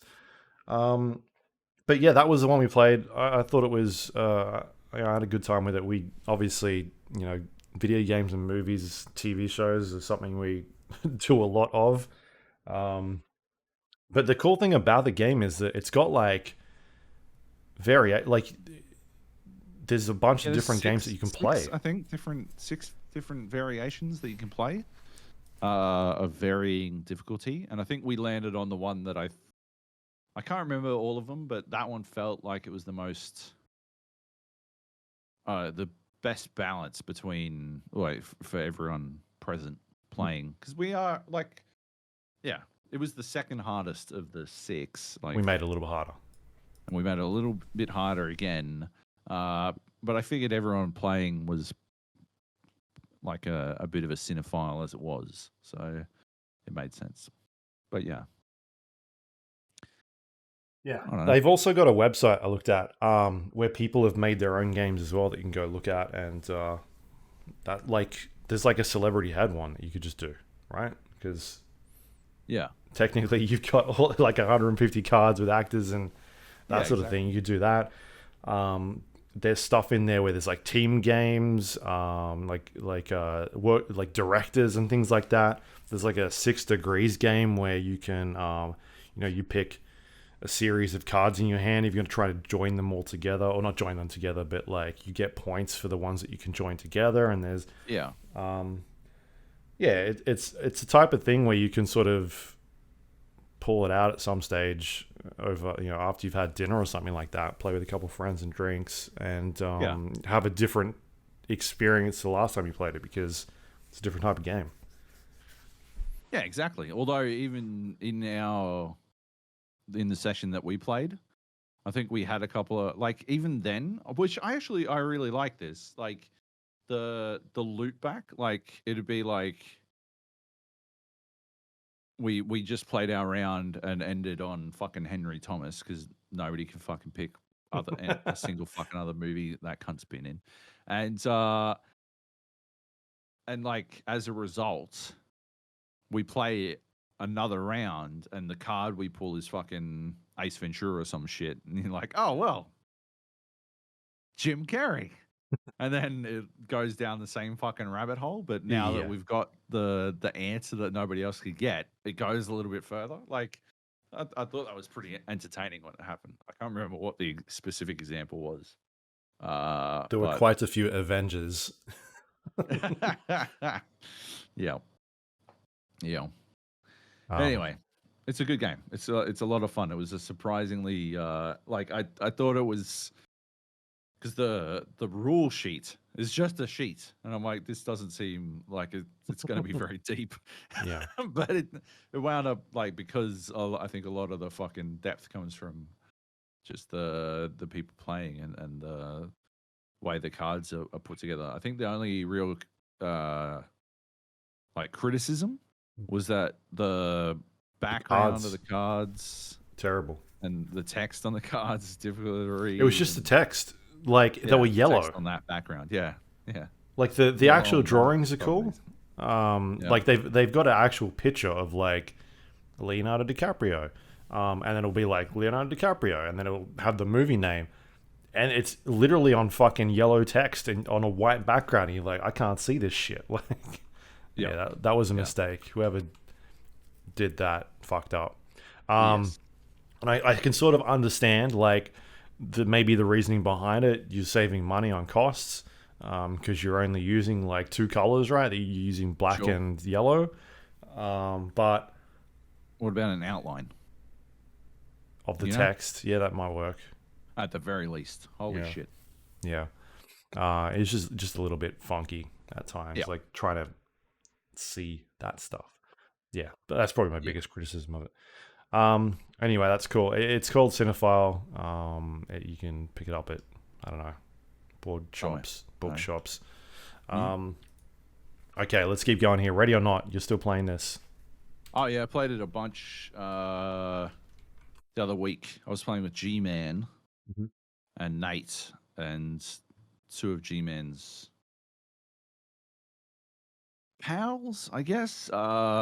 People he plays games with, at least. And yeah, he's done a video on it. G-Man does a YouTube channel, and he's done a video on Ready or Not. You can see some of my footage in it. But yeah, I was basically just, looking for something to play. Nate was playing that. I'm like, oh, you got space for another? It's up to 5 players. And I think they had 4, so they're like, yeah, jump on in.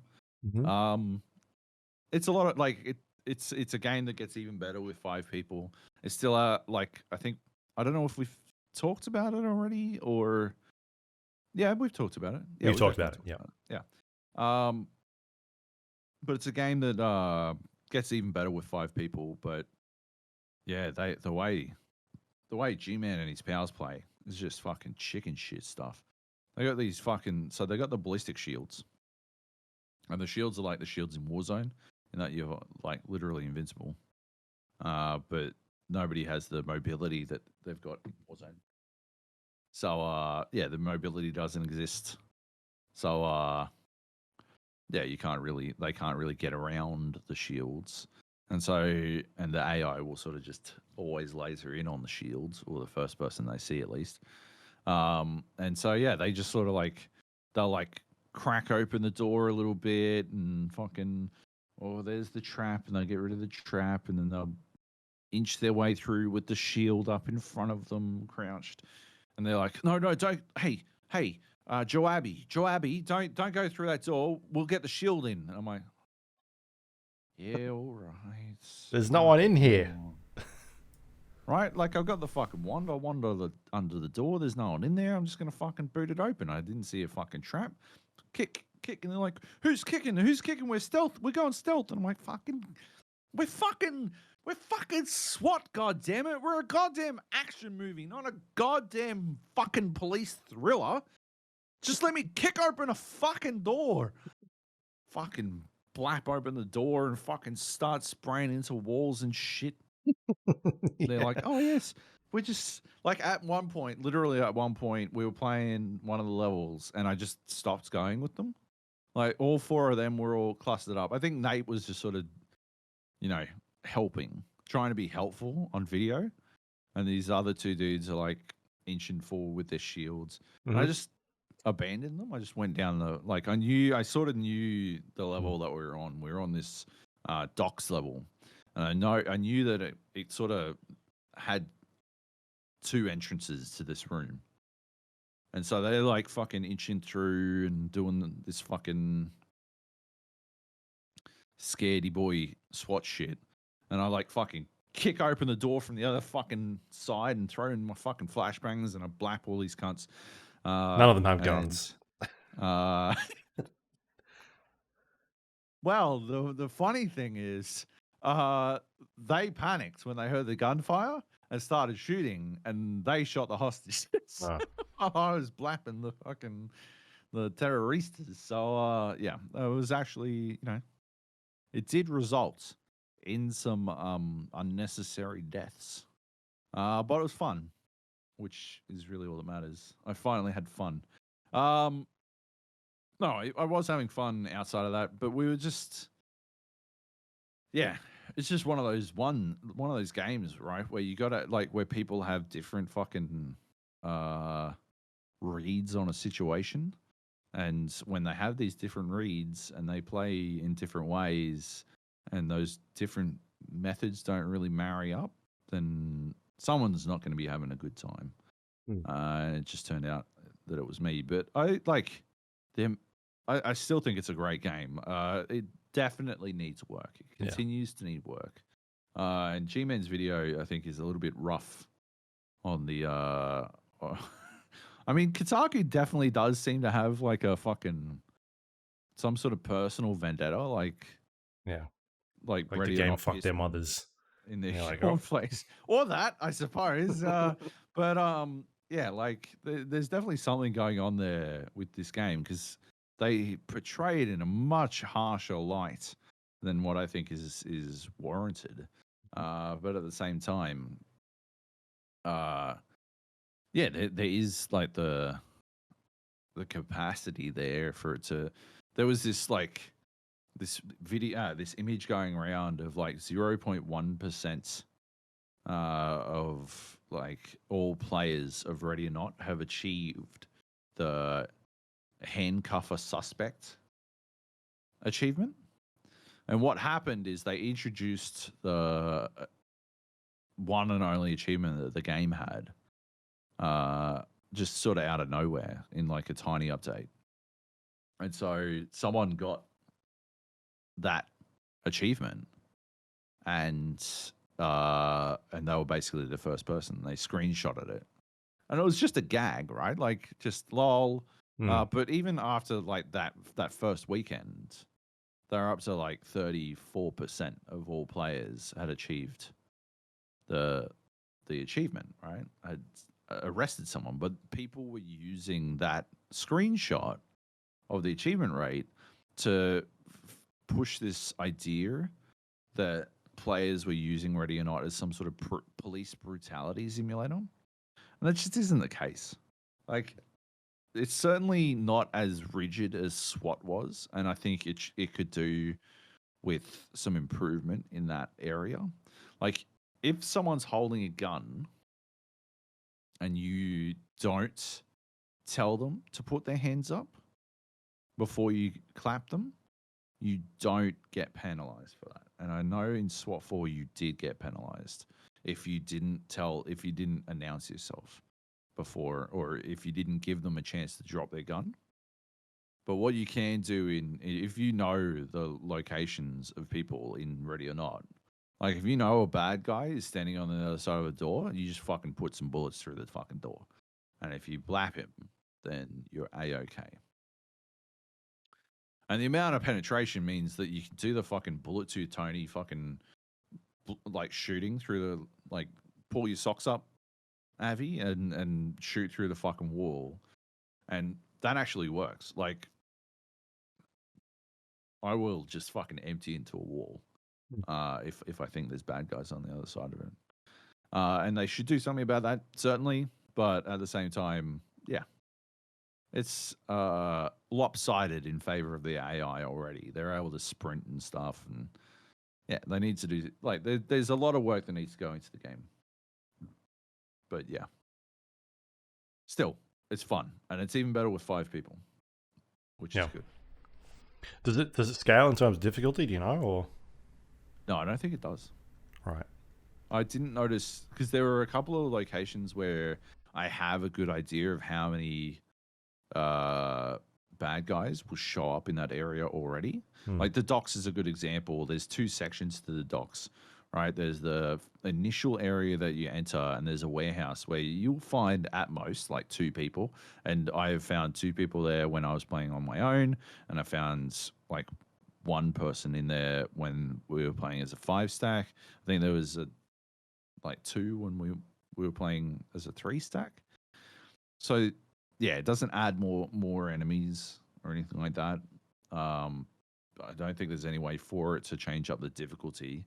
The fucking AI is fucking beasting just from the outset.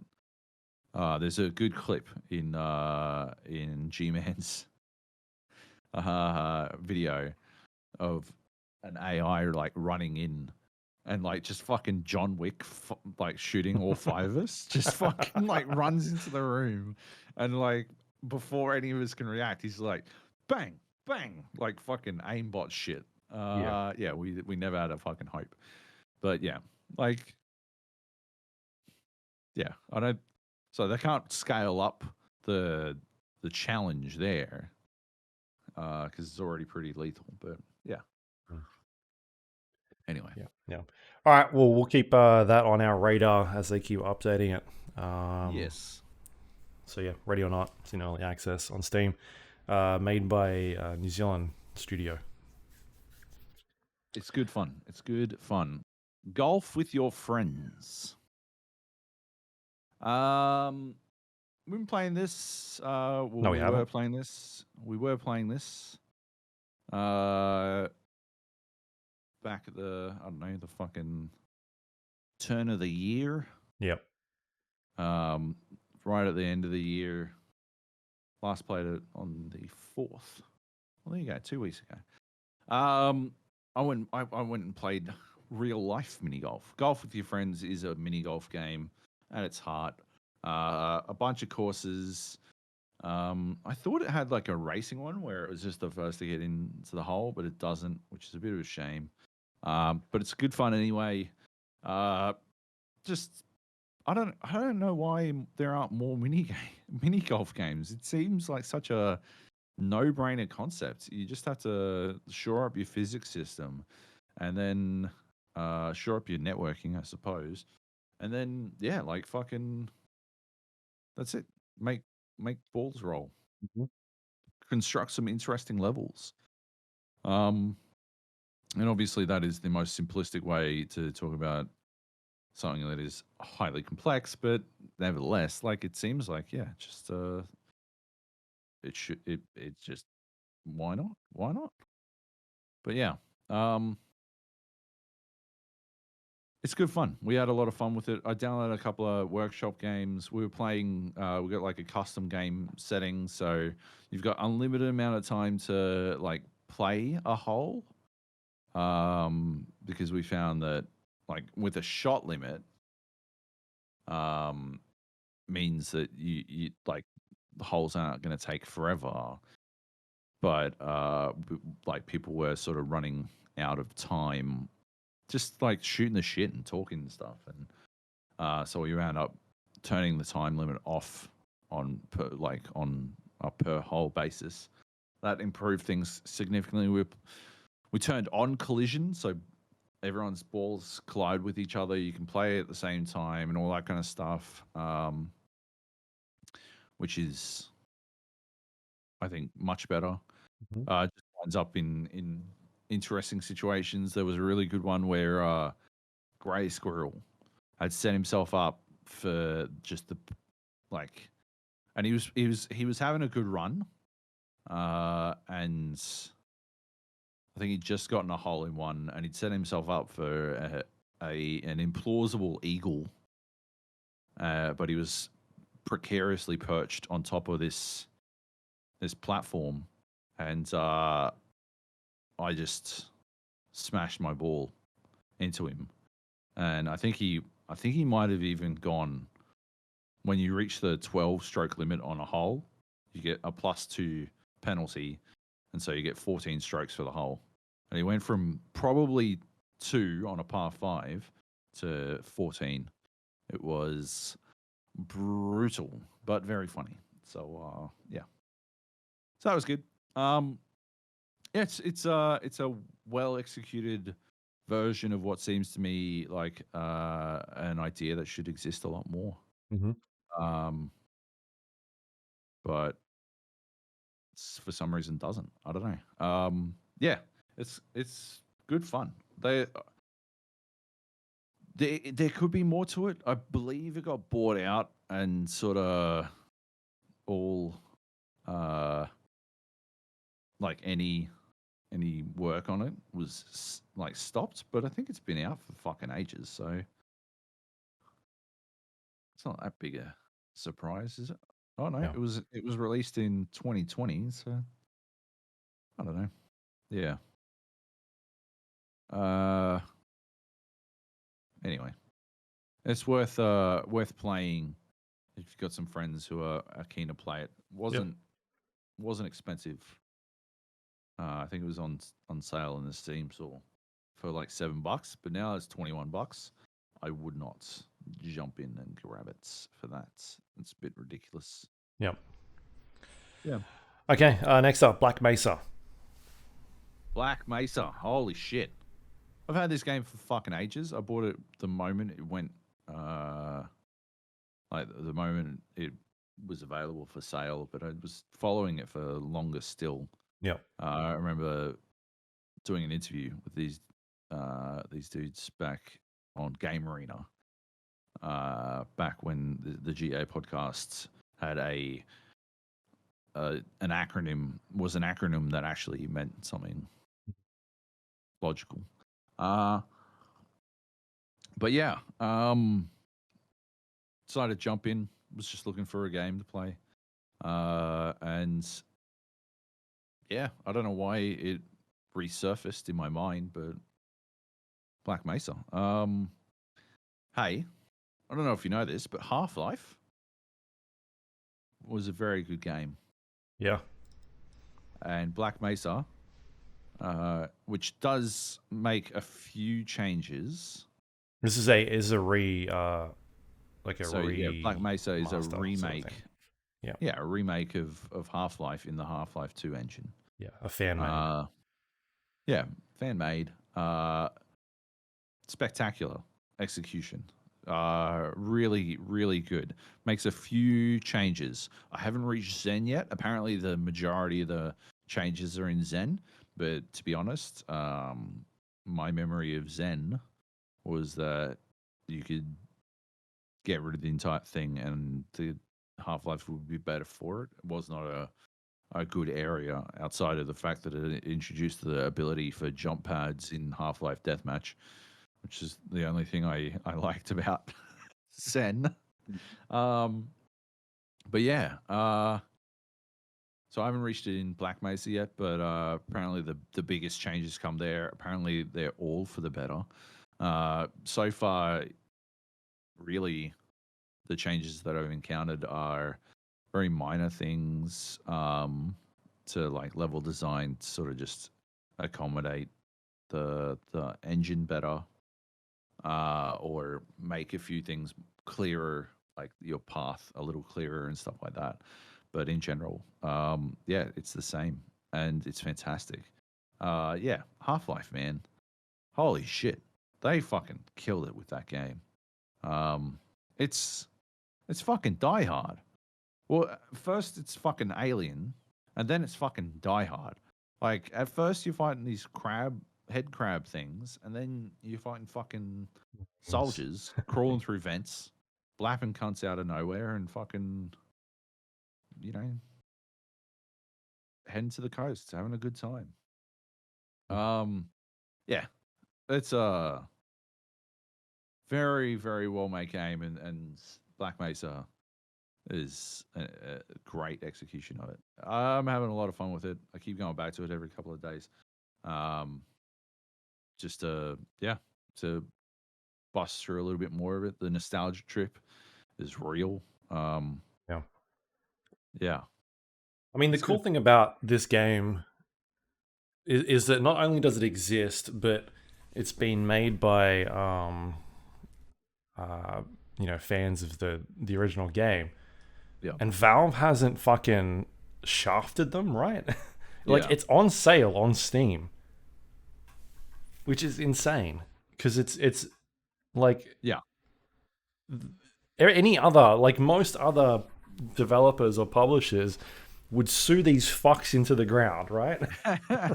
Like, the overwhelming version of a news story that you hear about a fan-made remake, the overwhelming, like 99% of the time when you hear a news story, if it hits the news, you're like, well, it's dead. Well, that's it. It's over. Yeah. Like, as soon as it hits a news site, it's dead because Nintendo is going to sue them. Nintendo aren't even... I'm surprised Nintendo haven't sued Crowbar Collective for this remake, just for the mere concept of attempting a fan remake. They find it that abhorrent.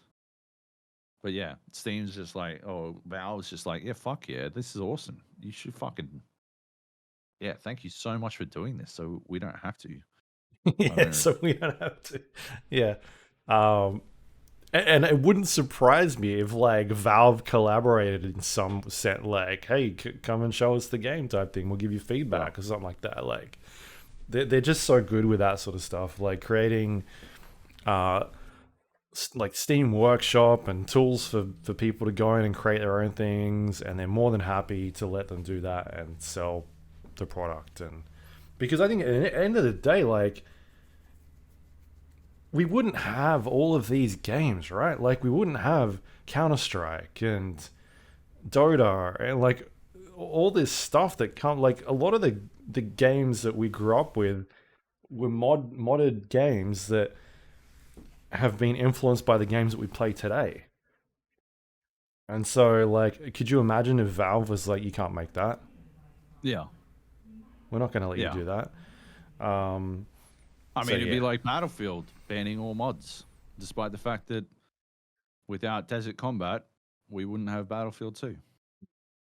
Oh, wait, that did happen. Oh, now Battlefield's dead. Oh, good.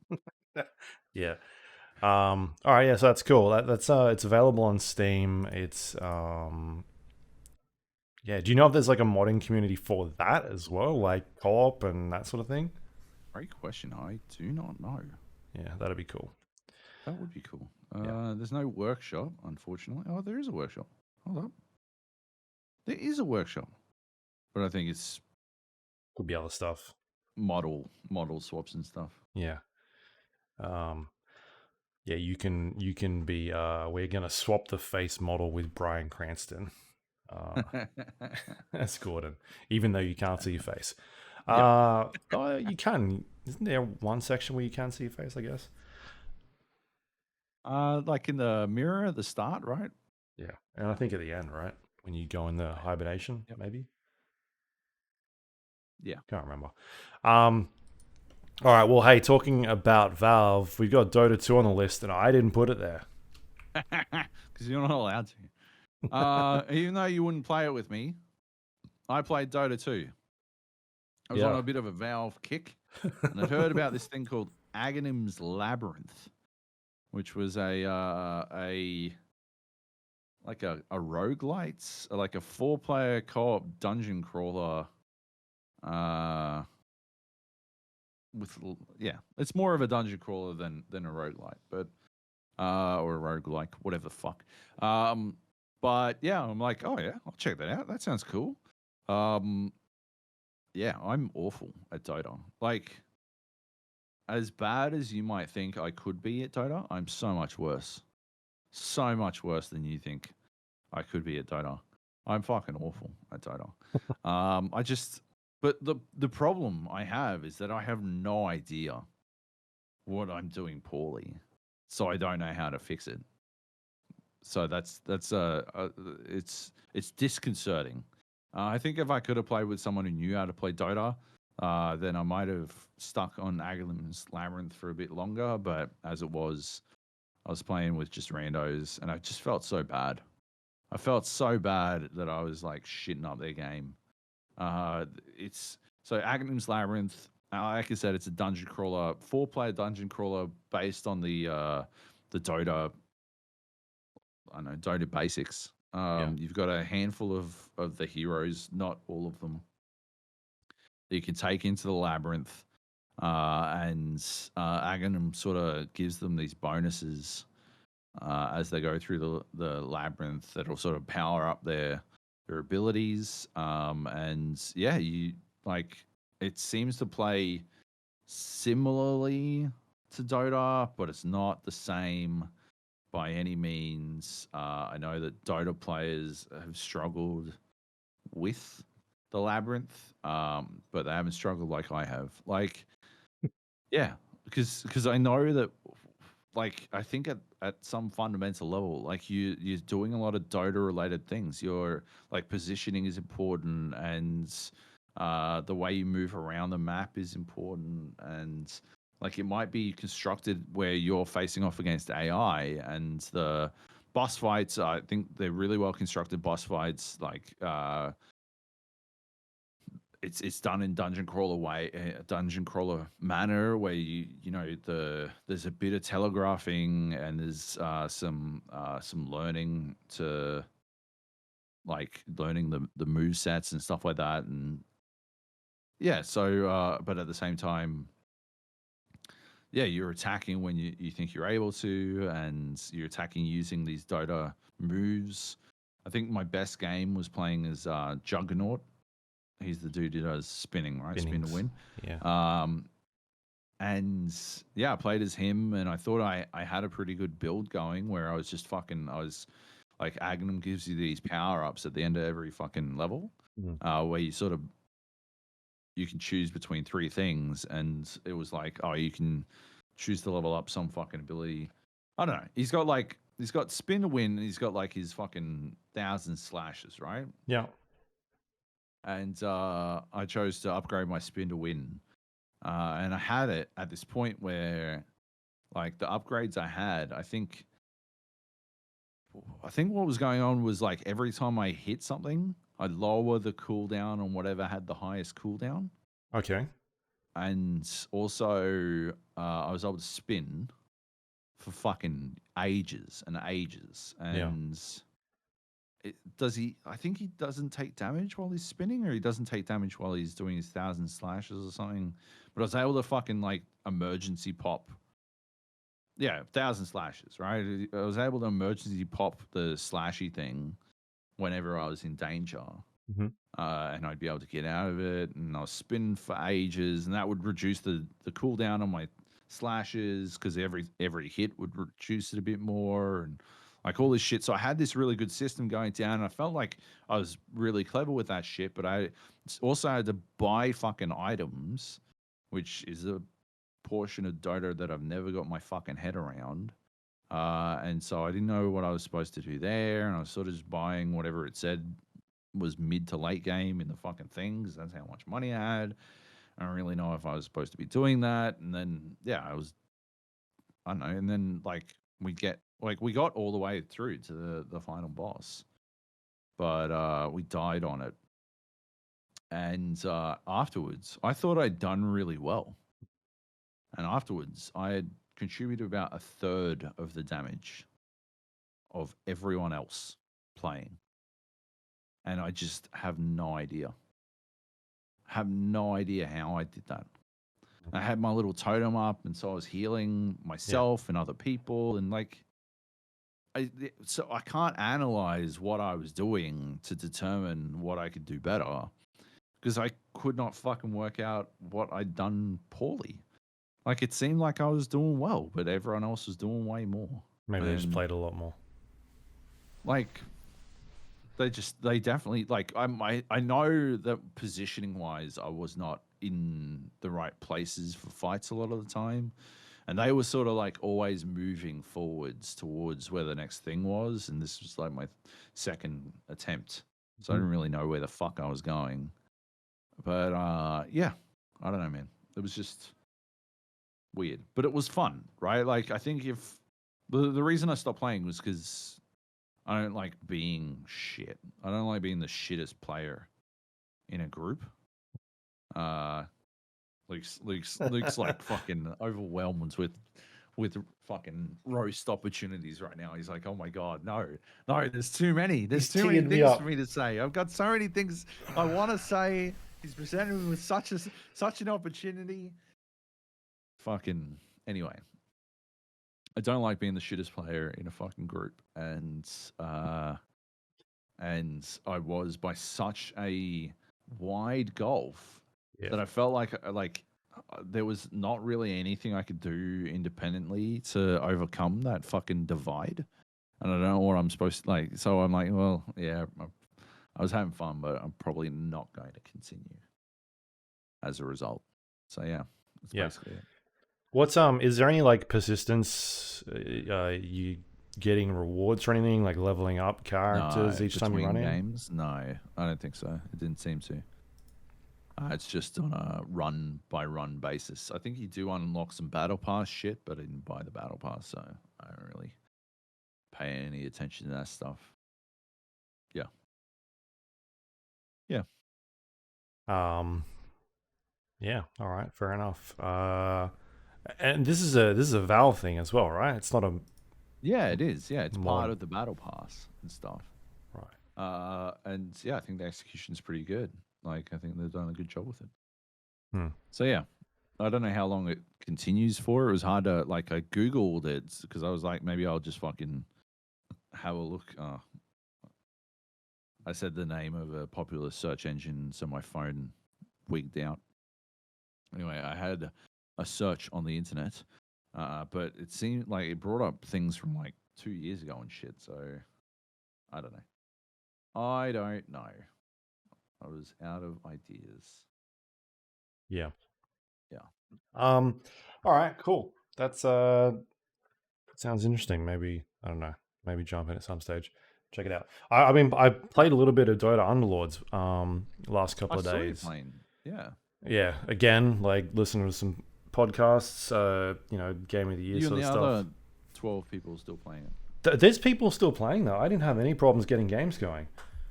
Because it only needs 8 people, and it's not dependent on fucking region. So. And it's on mobile as well. Like, there's not a lot of people playing on. I mean, not a lot of people. As soon as you got a game, right? That was it, man. The other 3 people at they had to Valve. wait. Yeah, like someone's playing. They thought they had it, but you jumped in and they were boned then. Yeah. When I checked, there was like 2,000. I think there was like 2,000 people playing when I was. 2,000 or 3,000 people when I was playing. Yeah. That was on Steam. Anyway, so yeah, I just jumped in and started playing it. It's still fun, man. Like, they haven't updated that game in like a year, but it's still a really solid game. Like, enjoyable. Yeah, I had a really good time with it. It sucks that they don't update it anymore because I think it's still fun. It's weird that just disappeared so quickly. Like auto chess. Like, it just came and went. Yeah, that truly a flash in the pan. Trend for video games. Yeah, it'd still be nice if they did update it. Like, every 6 months or something like that. Just they don't have to Yeah. just jump in and I don't know. It was kind of cool to see that game evolve and get to a really interesting place where it changed so quickly. It's odd too because like TFT still pops. It's very popular. It's very popular. Yeah. So yeah, it's odd from that perspective as well. Right. But yeah.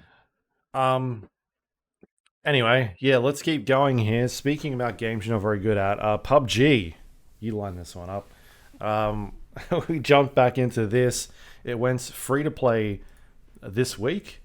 Was it this week or last week? I can't remember. Might have been last week. Last week, I guess, because you were playing it, right? Which has had a huge injection into their player base. I mean, it's always been a big game. You were looking at, on average, like 200, 150,000 players over sort of like the last year every month. And but that's like when PUBG launched, it was somewhere around the 1.5 million players. Like it was massive. Peaking at 3.2 million players at one stage during its launch. And it's been on the decline since then due to massive issues with managing that game, which we've talked about extensively since then. But they had a big influx of players this last week, up to 600. Looks like 700,000 players they peaked at one point. Which is put it back up the top on Steam charts. We jumped in. I've jumped in the last couple of days and been playing a little bit. Lots changed since we've been in, including my aim in that game. Like trying to manage recoil is taking me some getting used to. Having played 1,200 hours of PUBG, and then just going like cold turkey in 2019, 2020? I must have been 2019. I think it was when we couldn't get games anymore in Australia, and we had to play on overseas servers. And like coming back since then and having to find my legs again. Like I feel like I've got a pretty good knowledge of how to approach certain situations, but even like at finding angles or like figuring out where I should be, even that has taken me some time to get back into good spots. Like I haven't had problems looting and that sort of stuff, but like handling guns has been difficult. To the point where even using like an SKS yesterday, just whiffing everything, like not getting a single hit on anyone. So I feel like it's going to take me some time to get back into feeling like I'm in a good spot, because the problem is that like we played, like I said, we played 1,200 hours of this game and we were very good. We weren't esports good, but we could hold our own up against some of those esports players at certain times. And and then alongside them in the same squad as them, like a lot. And then to the panel at PAX, we did the chicken challenge. Exactly. Yeah, and then so like coming back to that game where a lot of those players have still been playing as well, or even players that have continued to play, and then jumping back into that sort of area as being like, oh, okay, yeah, really, we've taken 2.5 years off, we're a bit rusty. But yeah, and just trying to learn all the new things the game has got in there now, like new weapons and new maps and new mechanics, vehicles, and it does feel like how things work. Every couple of minutes we'd be like, what the fuck is insert something? What the fuck is an EMS kit? What the fuck is like a drone tablet? Like you just constantly being like, what the fuck is this? Yeah. What the fuck do I do with this? How do I fucking use a mountain bike that's folded up? Why is it folded up? Yeah, how do I use a barrel? Because someone tell me, please. Just don't. Yeah. I can't even control a recoil on Old Faithful, the M4 anymore. Get the fuck out of here with the barrel. I couldn't Yeah. even do that when I'd played it for 1,200 hours. Right. Um, so yeah, basically I jumped in the other day, played a bunch. You weren't around. I think you were still on your trip. Yep. And I think it was on the weekend I was playing. Might have been Saturday or Sunday. I can't remember.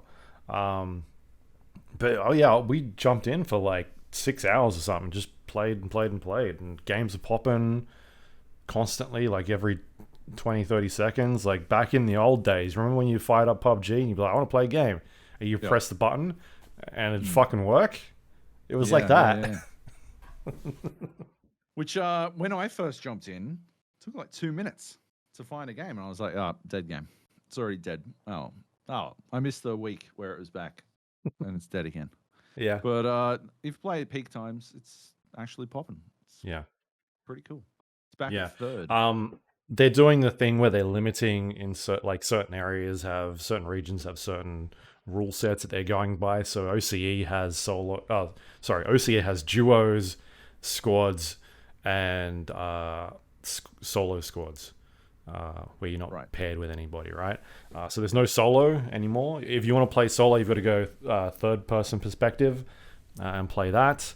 And the maps, they've got these map rotations now for each season. They're calling them, and so I think there's like 5 maps, 4 or 5 maps in rotation at the moment.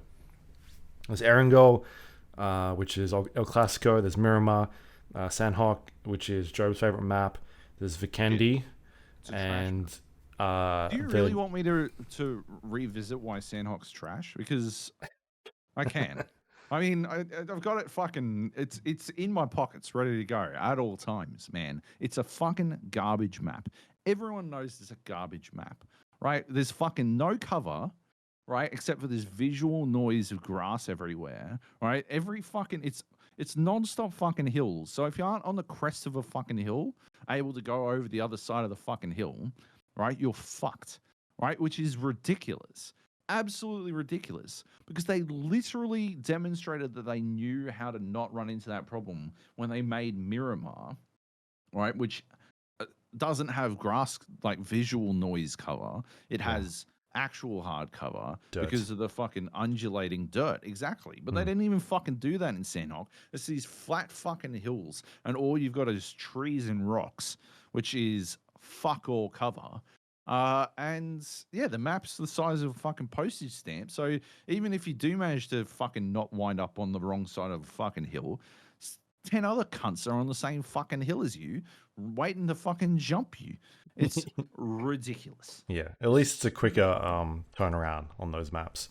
That is true. It's quicker circles. And then the last map, which I'd not played before, is Tago. This is the going back to original roots of Erangel. It's an Erangel style map. Aesthetically. I played Tago when I last jumped in, and I like that map a lot. Yeah. The biggest problems that it had, if I recall correctly, were the split islands. There were just these areas where I think they might have even fixed it because it's got that double bridge. But there was the areas where you just had like long runs on a beach with zero cover at all. Not even rocks or trees or visual noise cover. You just on sand waiting to fucking die. Yeah, that was my biggest problem with Tago, and I don't think they've really fixed that all that much. But yeah, we jumped back into Erangel, and I was like surprised at even how much that has changed. There's like a ferry that goes around now. So there's another way to get to the other islands. There's not a double bridge, but even just like we went to Quarry, and there was that ramp that was new, like you could get up there, so they've put in extra ways for you to get around certain areas. Some of the coastal regions have changed quite a bit, like new areas there. So it's kind of cool to jump into some of those original maps and see how they've evolved them over time. Anyway, yeah, so you also jumped in we've played like the last 2 nights, I think, right, at this point. Yeah, the last 2 nights.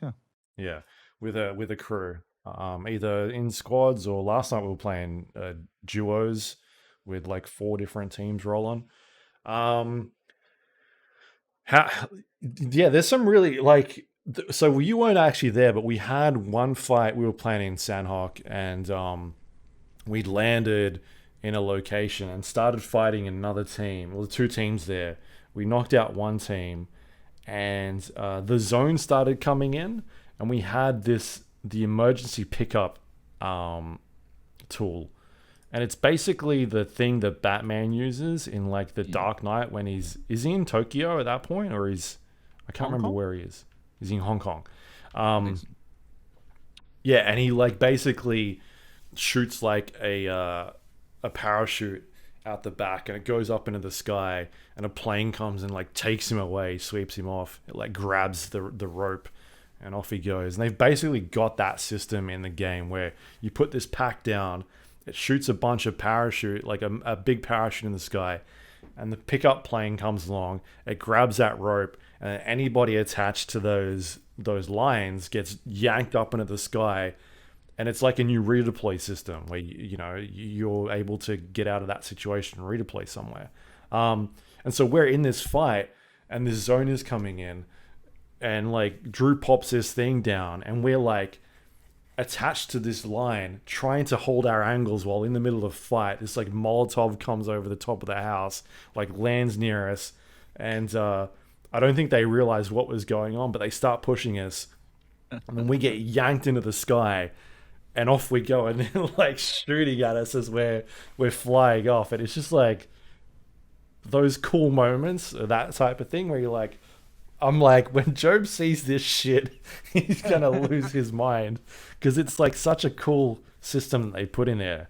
Um, I think it adds those sort of tense moments. Like in the previously when you played PUBG, you'd be like, all right, we gotta take this team out now because the blue zone's coming. Either we run away, we try and disengage and break line of sight or something, or we try and kill them and then just loot all their shit. It's a first zone. It's not a huge problem. Um, but it kind of gives you another tool to use to try and just get out of there and be like, let's reset, let's go somewhere else. Um, Yeah. which is kind of cool. So like discovering all those little neat things that they've added in there, like the drone tablet. I was sitting on the drone the other day in Miramar and like telling you guys where players were and like Yeah, pinging that was them. pretty cool. Um, like you guys were just getting kills and that sort of thing. So yeah, I mean, like, they put some interesting things in the game that I think that have changed. It's absolutely changed the style of play in that game um, Yeah. to where it was a couple of years back. Um, It's still a shame that they haven't introduced some actual reasonable buyback system, right? Right. I think it's such a huge mistake. PUBG did so much to revolutionize the concept of, or to really solidify the concept of the battle royale, and some of what it did really defined the genre. But the inability of the game to like take from the best idea to come to battle royales, which is the buyback system from Warzone. The inability of it to do that is just a huge mistake. Like they adopted the ping system in a manner that I think is pretty good. Yeah. It's appropriate for PUBG because you can only see it within a certain range, which I think is good. But yeah, I think buybacks change so much about battle royales. Yeah. Well, it's map Really, specific in PUBG. It's on Tago. That's it.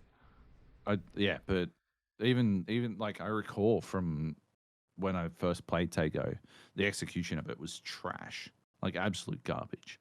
Mm. So yeah, they should just do it like literally just fucking rip off like Warzone. Just put some fucking stations in where you go and buy a friend back in. What do you use to buy though? Is it money? They add money in the game. No, just fucking I don't know ammo or some shit. Right? And then Ammo. like you dump like you got to fucking dump 240 fucking ammo into a thing, and then like everyone's either pooling together the fucking money, or if you got to buy 3 people back, you got to fucking get a shit ton of fucking ammo. And like, yeah, it's a way to like because they've got all these inventory sinks, right? Like the fucking you carrying around a goddamn redeploy station or a mountain bike or some shit. No, make people carry around fuck tons of ammo that they can't afford to fucking spend on like killing other people, and then there you go. Yeah, weigh up the options whether or not they spend that ammo on bringing someone back or using it for a fight. Exactly, right? Like that's some fucking Metro shit, right? Where every fucking bullet counts. I don't know. I just feel like they've got the fucking opportunity there. They just haven't done anything with it. And yeah, their inability to move with the times has really hurt PUBG. There's no question in my mind that Warzone is a better battle royale specifically because there isn't that downtime, right? The game changed as soon as everyone's dead on your squad, or like last night, right? Like when we were playing, we had like 3 duos teams going.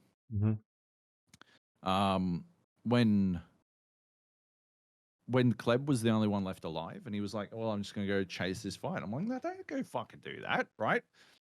Because it's still PUBG, right? Like the gut reaction in Warzone would be, "Yeah, I'll just go Try and like I'll just scrape some fucking money together. wait it out, right?" But like, yeah, like in PUBG, right? You do feel that, I don't know, the burning desire to just go throw your life away because you don't want all your friends sitting there fucking however long waiting you to fucking eke out nothing. Mhm. You know, like your chances, your odds of winning in a squad game when you're the only one left, you are literally praying for the other teams to wipe each other out because you can't take on 4 fucking people. Yeah. Like the odds of you winning, your path to victory is so fucking narrow that it's nearly inconceivable. So, I mean, they've gone through leadership change there, right? And they've got someone else running the show now. They've got this new Tago map, which is 6 months old at this point, which has introduced the a respawn-esque type mechanic. It's also got the hot zone from Apex Legends, like a high tier loot area. Yeah, the blue. Yeah. So like they're definitely tinkering things. I wonder if this is like the year where we see them introduce some sort of respawn mechanic overall, because they're still doing that thing where it's like, here, this map here, this is where it's got some sort of gimmicky thing to it. Yeah. Like I haven't played the volcano one. It's not in the map rotation for this season. No. And I haven't played the other one with the bots, which was supposed to be more like, I guess, like Tarkov or something like that. It had like missions in it. I haven't played that one either. I remember we talked about it, but when they announced Never it. jumped in. Yeah. So yeah, I wonder if like this year we see some big changes coming to that game to try and they got to do it, align it with Warzone or Apex a little bit more, because the idea of that game was always, I remember talking to Brendan Green about it was supposed to be a hardcore shooter. Like, we're never going to see skins. Like, aesthetically, it's going to look like military stuff. And that game, obviously, he lost that battle. They've even taken his name off the fucking game at this point. Yeah. So, like, it's not his game anymore. And so I wonder if we, they're running around with lobster fucking hats on and polar bears, and everybody's in BDSM uniforms, like all this shit that's in the game now. Like, I think there's a point where it's still one of the best sort of feeling shooters. Like, the gunplay in it is really good. They can sort of get away with being a bit more goofier at this point, I think, and start introducing those mechanics, and people will still play it. Like, it's gone past the part where it's a hardcore shooter, or the days of like being when we first jumped in and it was this niche sort of armor style shooter. Armor 2, yeah. And it's gone past that bit, and people are used to it, and it's no longer a niche game. It's gone extremely mainstream, and so they can afford to do that stuff now, which is, I think, borrowing those mechanics from those games the same way that those games have borrowed mechanics from PUBG is not going to hurt it. It's only going to make it more interesting. But I think like I still want to see this game stop introducing new maps. I love the idea of map rotations because it focuses a lot more on not having to learn so much about the game, because I don't know what they were up to, 10 maps or something stupid like that.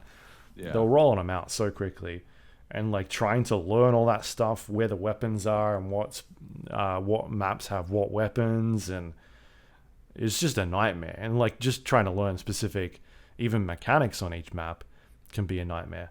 So like toning that back is a great idea. And yeah, I don't know. Like I think hopefully they can pull this out now that they've gone free to play. They've got a bigger influx of players that have jumped in, and they can turn around. But yeah, I've had fun playing it. Like there's obviously moments where I'm like, fucking hell, like I'm so rusty at this, because we went from winning like a third of our matches back in the day to we've had some wins over the last couple of days, but they've been spicy. Like they've been hard to get there. We've had to work for it really hard. Like that Tego win I think we played that so well. Oh fuck yeah. No, that we earned that win. We got fucking the opposite of circle gifted. Those dudes on the bridge got fucking gifted. Yeah, we had to move every single time. The perfect fucking position. And that fucking drive across the bridge, like this Tego win was out of control. My driving, going from I'm not driving to some of the best driving anyone's ever seen. All four of us in this fucking car, but only one of us can shoot out of the fucking thing. The two people in the back seat can't fucking poke their guns out. And I'm just sitting there fucking spraying at anywhere I think people might be. The driver can shoot now as well. Really? Yeah, with their not secondary, their sidearm. Pistol? Sidearm? Yeah. Yeah. So you can have like a what's it called? A Scorpion, I think, is like the submachine gun. You can use that. Right. A reason to have a Scorpion. Yeah. But yeah, fucking. So we belt across this bridge. Like this is the only way over to where we're fairly certain this map's going to end. Yeah. There was an island, but Drew was saying, Dr. E3 Money was saying something about percentages of where the circle lands or some shit. Remember they changed it for the water. It doesn't spawn on water anymore as well. Yeah, it won't circle over a certain percentage of water or some shit. So yeah, apparently that ruled out a lot of this fucking map, and it could only be in a couple of places. So we had to get across this fucking bridge, and it was camped on both sides of the fucking bridge. But it's got like a lower version and a higher version of this bridge. You can go over the top or the bottom, and Luke's just fucking smart. belts It's so smart. over underneath the fucking on the bottom of this fucking bridge. It's camped on both sides. I'm spraying into the pillars. Wherever people might be, Luke's fucking jigging all over the fucking place on this fucking bridge, just fucking serpentines, fucking dodging like non-stop, but we're still taking hits. We got shot at by I think like 4 different teams before we even got to the bridge. Right? Like we were getting fucking lit up just trying to get there, and then still getting lit up while going over the fucking thing. Hooks it fucking left, belts over this fucking hill, parks it just before the fucking blue zone. We get out, we're fucking Gucci, and then like that's not even close to the end of this fucking game. Yeah, not even close to the end 4 of this circles game. left. Yeah. And yeah. Holy shit. We are just barely in the circle. We get fucking circle fucked with the circle forcing us into the open, basically.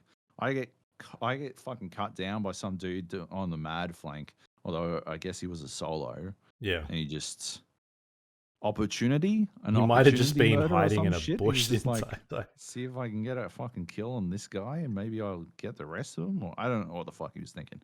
He should not have engaged with me. He could have like just continued to wait, but maybe he figured there was no time at the present. He also wasn't playing for $14 million as well. Right. What? Well, I mean, if you were in an esports tournament, you don't take that fight because you're after the money. There's like, yeah, well, maybe he's like the last one left, and he's like, fuck it, I'll just go start a fight with these cunts and see what I can do.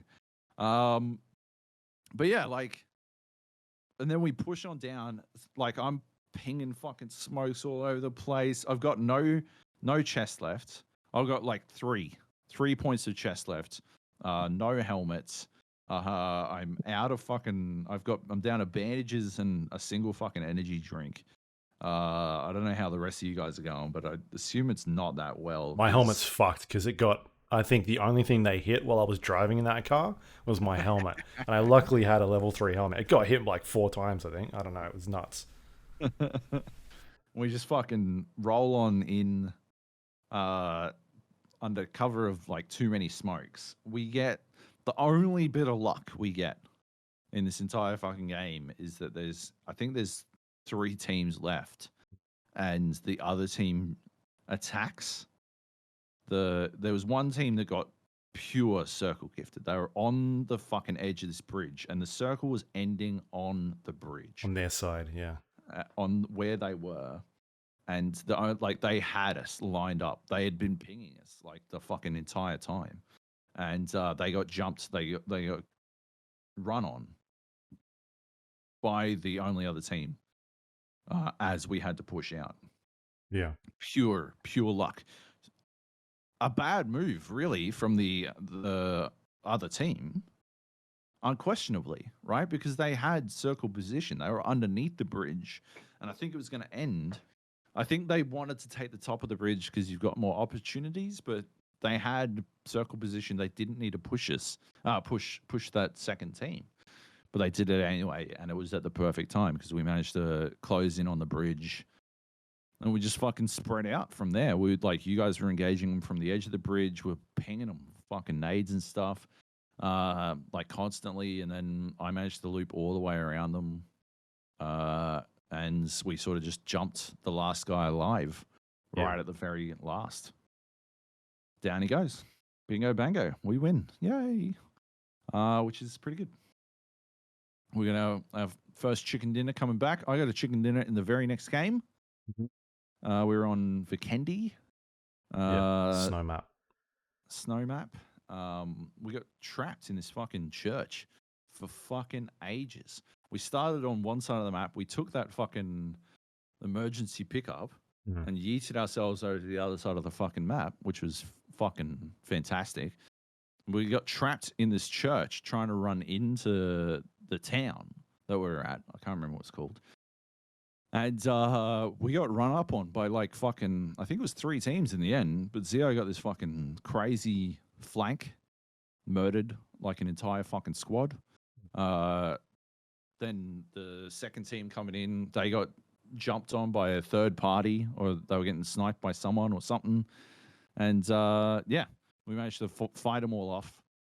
More teams were coming in, and we just sort of fucking played it real fucking cool. I think Drew went down to some dude with this fucking crazy machine gun, like crate only, like heavy machine gun. Right. But we managed to cap him. We were just shy of getting him back up.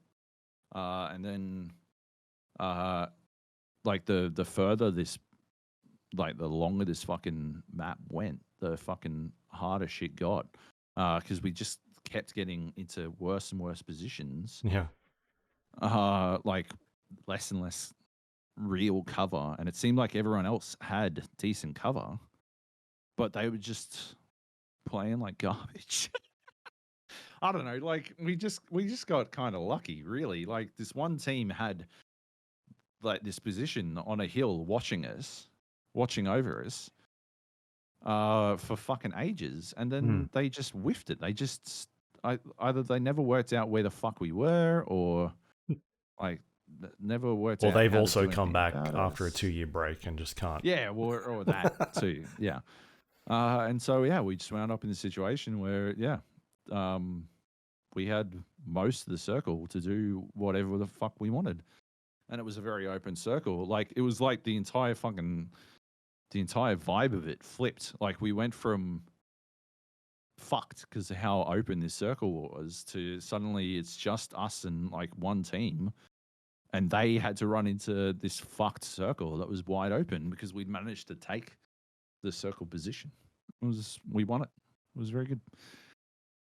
was cool. It was nice that positioning still, like, you could see the positioning still played such a huge role in the game, which I think was critical to both our wins. You know, like the positioning allowed us to come back after what was otherwise a pretty bad circle. Yeah. Yeah. The map like contours, they've done a lot with that. It's a lot easier now as well to see what is a hill, like where the crevices are, and what's a good sort of place to get a bit of cover at. It makes things a bit easier to sort of plan your your final moments, which is cool. Yep. Yeah, man. I don't know, man. I'm enjoying it. I'm having fun with it again. So we'll see what it's like next week. Yeah. I don't. I'm not. I hate Sandhawk. I hate getting Sandhawk all the time. But I was having fun when we. But had, it's only when you're there, which is strange. I Yeah, played it that is once weird. the other night, and then you showed up, and we had it like 3 times straight. I've played it so many fucking times. Like I would say, almost half the games that I've played have been on Sandhawk, which is ridiculous. Yeah, I think they're doing it on purpose. Yeah. All right, yeah. So we'll talk about it more next week once you've uninstalled it. Next up, we got the Last Stand Aftermath, which you've been playing a bunch of. What is it, Joab? Yeah, so Last Stand Aftermath, I got into this because it was Nate's, like, number 4 on Nate's list of games of the year. Right. Which is a chilling indictment of 2021 in video games. But, I don't know, may have been a little recency bias in it. He was extremely obsessed with it at the time. It is a rogue... whatever, Lichty. I'm going to call it Rogue Lichty from now on, so I don't have to worry about saying whichever it is. Rogue Lichty, top-down shooter, I guess. Top-down shooter, yeah. It's supposed to be a twin-stick shooter. They tell you they heartily recommend playing with a controller as opposed to keyboard and mouse, although I played through and finished the whole thing with keyboard and mouse. It's definitely better on keyboard and mouse, in my opinion. And it's a very compelling sort of post-apocalyptic zombie shooter, really. You play a person who's infected with the zombie disease, and because you only have a limited amount of time to live, you volunteer to head out into the wastes where the zombies will be to acquire resources for the sort of the settlement that you live in, or lived in, I suppose, and do your best until you perish, destined to become a zombie yourself, I suppose. It's a bit of a slow start, I think. It has a little bit of a slow start in that for a little while you sort of just do what you do, right? You do the things you do. You walk out there, you've got whatever weapon you had on hand, a pipe probably. Yeah. You're given a selection of like 3 people you can take with you. Yeah, and they've got garbage. You go out there and see what you can get away with, basically. See how far into the map you can get. And it's tricky. It feels really tricky. You don't have a lot of stamina, you don't have a lot of health. You're sort of learning the ropes, learning what to look for, how to deal with certain zombies, stuff like that. And it's a game about sort of managing that kind of shit, like the zombies that are around. You can stealth around. You got like your weapon, your melee weapons will break, your firearms won't, although there is like a damaged state for them where they'll do less damage, and you can repair them on the fly. You learn to sort of navigate each map. There's not an infinite amount of maps. They're not randomly generated, but the stuff on them is randomly generated. So, you might find a workbench in a location one time, and you'll come back to that same location, and it might be in a different area the next. So yeah, there's this element of exploration around each of these little sub maps, and then once you finish on a map, you go back to your car. Provided it's got enough fuel, you move on to the next little sub map, and each of these sub maps combines till you reach like the gate that stops you from moving on to the next zone. And so there's 4 zones. Each zone has a bit of a different like twist to it, a bit of a different aesthetic. The first zone is like the suburbs, second is the forest, third is like the city, and the fourth is called Hell. And it's probably my least favorite of the zones, but you do get a lot of really good gear out of it. And it's really a case of just sort of managing resources, managing your stamina, and not overreaching. Because as soon as you overreach, you're going to die. Absolutely, every single time. As soon as you try something and then see what you can get away with, that's when you die. But that's something you learn as you go, you know. It's a cool game. I really enjoyed it. I probably wasn't going to knock out anything in my top 5 from last year, but yeah, I was fully obsessed with it for the time that I spent with it. Went way down the rabbit hole just because there's such a compelling loop. I think there's such a compelling loop in going. Like once you get past the initial stage and once you start getting survivors, you start with weapons, like guns. There is this really fucking good feeling to moving through these areas and the learning experience of, oh, okay, so I know, like once you're through the suburbs, you unlock the ability to skip past submaps, provided you've got enough fuel. And once you acquire knowledge, which is basically your meta way to upgrade your characters. Like the story's for shit. Outside of the initial premise, the story is for shit. It's not self-contained. Like it doesn't have a self-contained logic to it, right? You acquire knowledge that is somehow passed on to the next survivor, even though there's no way for it to be passed on. Doesn't matter. You use this knowledge to unlock stuff. If you're going to play it, there's different tabs in the knowledge thing, and unlock the ability to acquire more knowledge that like immediately. It shouldn't even exist really, except it exists sort of like a knowledge sink. Yeah, it's weird that it exists. It is. It's always weird when it exists in any game, but just give yourself more knowledge overall. Yep. Like just change the balance of the game. Exactly. But it's one of those things that feels like it exists to have something for your economy, for your knowledge economy. But unlock that, and then you can unlock the ability to start with more fuel, and that allows you to skip locations from the get-go, and like you can sort of get into a bit of a flow.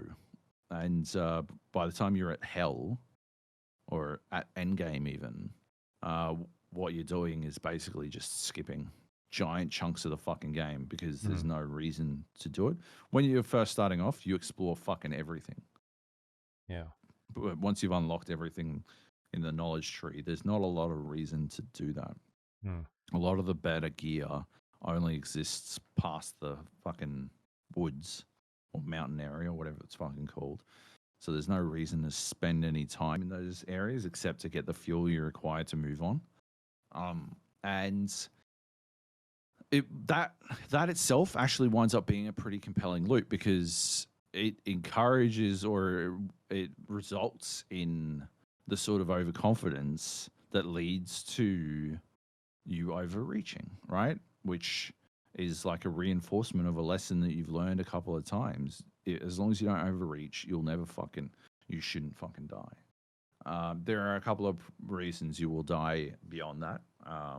there are a couple of situations like the game has this habit of throwing shit at you that will kill you, and that's how you learn a lesson about that thing, like walking near those infectious things that infect you. That's the other thing I didn't mention, but your health is constantly degrading.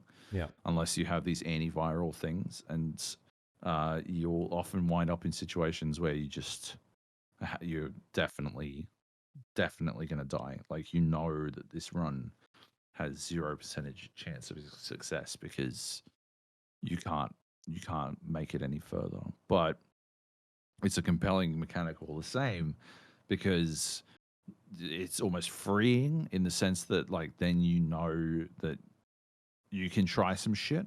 Like, an overreach will kill you, but you know you're going to die anyway, so you just see what you can get away with in those situations. There's a freedom in that, which is cool. But yeah, these antiviral things, they become your highest priority. You can only carry one at a time for some fucking reason, even though you I don't know, just carry fucking hundreds of cunts. Load up the fucking car with the things. Anyway, they're usually locked behind batteries or something. A generator that will summon a horde or something like that. And there's this trade-off where you're like, oh, okay, well, obviously I need the antiviral or I'm going to die. But is the risk too great? Or I don't have any batteries. Do I continue to explore, trying to find a battery, or do I try to move on to the next location? Maybe it's locked behind a generator, which I just have to fight off a horde to get to, or something like that. And there's that interesting counterplay. And as you get further into the game, batteries become easier to acquire. You actually learn a recipe to make your own batteries, which makes all that a lot easier to deal with. And yeah, you wind up in these situations where you're measuring your percentage chance of success purely on how many batteries you've got. Because batteries generally mean an instant antiviral whenever you need them. And there's this twist, right? Like, I was playing at the start where I'd only pop my antiviral to stop the infection, which is what's slowly killing you. I'd only pop it when I thought I was in trouble, and like it gives you back health, so it's actually a pretty good med kit. And then I evolved to this point where I was like, okay, well, I'm just going to pop it immediately, right? And I just won't get hit, right? Which I think every rogue lichty player gets to, right? It's a key part of Dead Cells. You get to a point where you're like, well, I don't need to fucking manage my health if I never fucking lose any health, right? Like, I'll just be good at the game and I'll be fucking fine. And yeah, then I got to the next fucking stage, which was I'm going to let myself lose 1 bar of health to the infection before I pop my antiviral, because there's a chance every time you lose a section of health, you get a mutation. And there's a chance that the mutation can do a lot of different things. It makes you melee. It's always good, right? You always mutate in a good way. I don't recall any negative mutations. But there's one of the mutations gives you the ability to carry 50% more stuff. And you go through phases with fucking encumbrance as well. You never reach a point where you can't fucking move, where you're carrying so much shit that you can't move. But it does hurt your stamina regen. And so I got to a point where I was like, okay, I don't give a fuck. Like, stamina regen, I just won't put myself in situations where I need it. And then eventually I got to this point where I noticed if I had the full encumbrance ability plus the 50% from the mutation, 90, I could carry shitloads of stuff, and I could move. My pace was a lot faster.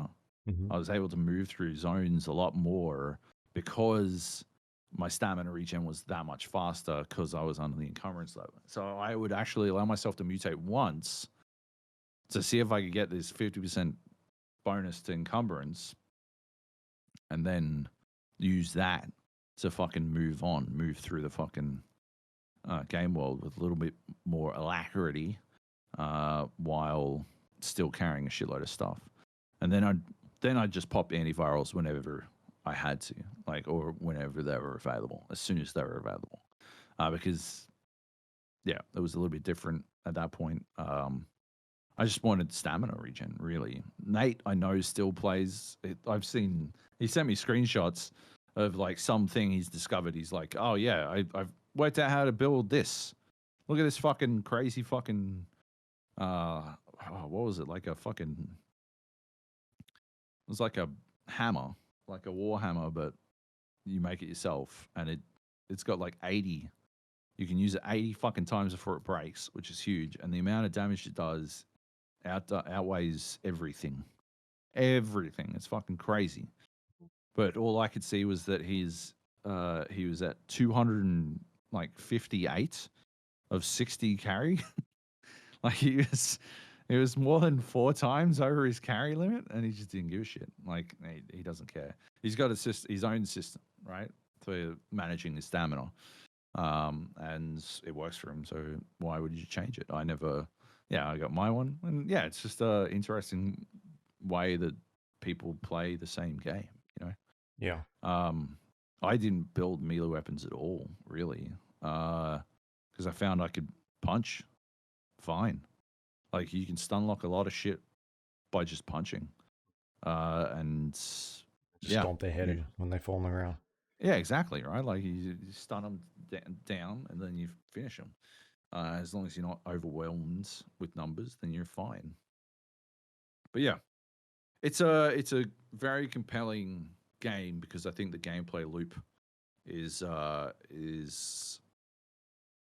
it evolves in a very interesting way to me. You know, there's multiple layers, multiple ways that it can evolve, and they evolve at different times. And so I never found myself getting bored with the gameplay loop because it was always changing just enough to keep me interested. I think it would be better if the story was better, but that's about it. And I found that the top-down system wasn't like, it's got a little bit of auto aim going on, but not enough to really make it work. Because by the time you get to hell, you spend a lot of time fighting enemies at different levels. Like, verticality. And so you wind up in this situation. It's almost like Doom, right? Where like if they were half a level above you, you could shoot them just fine, but it reached a point where you couldn't, like, you had to change your elevation to be able to shoot some people. And it was fine in Doomsday, but 30 fucking years have passed. And it becomes a problem, a pretty big problem in The Last Stand Aftermath, because you are actively attempting to manage elevation or verticality, when really it shouldn't be as big a factor as it is. And so there was that, and there are 1 or 2 fucking real bad collision detection issues that I ran into, specifically in Hell. Or Hell's just the worst for it, at least. There's collision detection issues pretty much throughout the entire game, like nothing too abhorrent, but there were a couple of times where I had to like legit fucking restart. If you like escape from a level, it'll just put you back at the start of that level. So if you can like Alt F4, I think Liam was saying this in our Discord, like if you quit before you die, you can sort of save scum your way through a level, which is absolutely a way that you can get around with some shit. But normally, I think they may have even accounted for that, which is why most of the time when you die, you just die. You insta die. Like there's no, oh, I'm dying. It's just you're fucking dead, man. You're dead. Like, saved it. The ways. My favorite way to die was usually explosions, and it was misinterpreting the size of an explosion and being too close to it. before it would explode me. But yeah. Anyway, it's a good game. It's a lot of fun. I found and I found myself playing the fuck out of it until I finished it. What is it like? $35. Yeah, I think it was 28 when I bought it, and that was a good price. I would probably wishlist it and wait for it to go on sale again. 35 just seems a little bit over. I don't know. I got 20 hours out of it. I had a lot of fun. So yeah. Anyway. All right. That's the Last Stand Aftermath. But you didn't like it, right? I played a bunch. I couldn't get into it. I got bored. Played like 7 hours. I guess you felt that the loop wasn't evolving in ways that you found interesting. Is that what it is? Yeah, I know you said that you felt like you're doing the same thing a lot. Yeah, it felt super repetitive. I got to the second zone in like my 4th run through or something like that. 4th or 5th, I can't remember. Yeah. And just seemed like every map was the same thing. It was running around, collecting stuff, going to the next thing, collecting fuel, and just shooting zombies. Like the first time I played it, I was playing it like a fucking stealth game. And then I realized I don't need to play this as a stealth game. I can just literally punch everything. And so I would farm every single zombie because they drop stuff.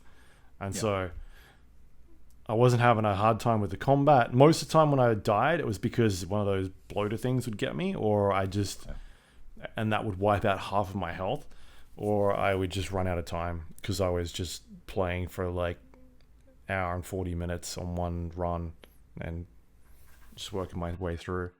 And then I got to that second area and was like, it's just more of the same again. It doesn't feel like it's changing for me. So, and the upgrades didn't feel significant. Like it wasn't. It just didn't seem to be doing much. I was like, I'm kind of done with this at this point. Like it's taken me an hour and a half to get to this, to make a run through. And I don't really want to be skipping sections because I don't know, it just seems weird to me. Like when you play Hades, you're not skipping sections in that game. You're just getting more powerful and your weapons are getting upgraded, and it just gets you through those sections quicker. Or like you know ways to get through some of those sections, but like skipping like massive areas, just skipping. Like if you're skipping those sections, you're not getting the knowledge anymore. Like it just seems like a weird decision to me. So I don't know. I just couldn't get into it. So I was getting bored. Didn't like it. All right. Yeah, so that's the Last Stand Aftermath. It's out now. And the last game we got here is Rainbow Six Extraction, out today. Played a bit of it. I guess it's sort of like based off of the Rainbow Six Siege event that they did a while back. Yep. I can't remember the name of it. Can you? No. It was like a Halloween event or some sort of limited time event that they did where you were fighting aliens in the game and a series of missions. And now this is sort of, I guess, taking that idea, but it's very different to what the last thing we did was.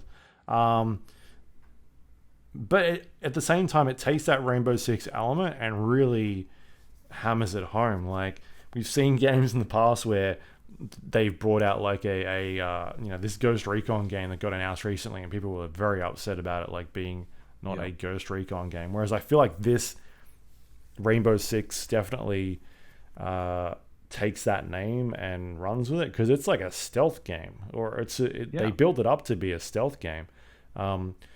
So basically each level is split up into like 3 zones, and each zone has like a mission you have to complete. You go in, it might be like rescue somebody or kill the nests or capture one of the aliens or something like that. And every time you do that, you're earning experience to level up these characters. And each time that you successfully complete a zone or unsuccessfully complete it, it allows you to actually leave the mission and just go back and take what you've got and level up. Or you can continue going through to the next zone and I guess use that risk and try and progress further to get more experience. Which if you end up dying or losing a player or getting hit could have ramifications the next time you go in, because it's like an XCOM style game where the players that you take in take damage and they can get injured, or they don't die but they go MIA and you can lose them, and then you've got to go on rescue missions to try and find them again and bring them back. So it sort of forces you to weigh up those risks and decide whether or not you think you can keep going or just bail and just leave with what you've got. And it also means that you're not taking the same characters in with you every round, because they are borrowing elements from Rainbow Six Siege, and those characters are in this game with their own special skills that you can level up, but you can't take them on every mission because they get injured or they get hurt, or they got no health, and so you can take them in, but you might have like 20 health left on that character, and they've got to recover and get better, and so you take someone else in. It forces you to sort of play around with different characters, which I think is a smart idea. But yeah, it's just a series of missions going in and doing Rainbow Six stuff, killing nests. I guess the main loop is like each zone has nests spread throughout, and if you alert enemies, these nests trigger and they start spawning more and more enemies until you clear everything. And they sort of get in your way of trying to accomplish your main task. So I guess you could kind of play it as a run and gun game. There's no reason why you couldn't, but you can also play it as a stealth game, get more points, make things a little bit easier for you. So they've done I think a good job of like catering towards two audiences: people that want to play it as a Rainbow Six game, but then people that just want to just run and shoot shit. They could do it that way as well. So it's kind of smart. Yeah, what's your sort of experience been like with it so far? I'm fucking sitting here shocked hearing you say this, because I thought you fucking didn't like it. I thought you thought it was bad. No. I mean, I think it's fine. Like, it's fun. Yeah. I don't think it's a $70 game. It's a Game Pass game. It's a Game Pass game. Yes, it is. That was announced recently. It is Game Pass game. Fantastic Game Pass game. It's not a $70 game or whatever it's going for right now. This feels like a $30 to $40 game. It's definitely a It's steep. cut price game. It's a AA type game, like an offshoot of the real deal, really. But yeah, it's $59.95 on the Ubisoft Connect store.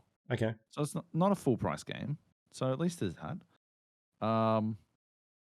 You could pay $20 a month and get it on Ubisoft Plus, which is just crazy shit. But whatever. It's on Game Pass. I think it's fucking real good. I played it ages and I played it prior to our final podcast of the year. And we couldn't talk about it. I couldn't talk about it until fucking like the 7th or something, I think it was. And it's a weird date. It was like a month after I'd played it, and I just had to fucking sit there with it in my pocket the entire fucking time. It was driving me bananas because I did not have the best teammates in the world in that previous session. Well, one of my teammates was really good, and the other one, Costa from OzGamers, was just not having a fucking good run of it. He was just not having a good day for it, and was just a straight up fucking liability. And the game changes, like the difficulty, depending on how many people queue into a map. Yeah. So what happens is if you it's actually really clever in the way it does it, right? If you queue in solo, right, it won't be as difficult. It won't be as challenging. You'll have fewer enemies and they'll be slightly easier. Yeah. It's still way harder. Solo is the hardest way to play the fucking game. Easy. way, way harder than playing even Three with just a players. second other person.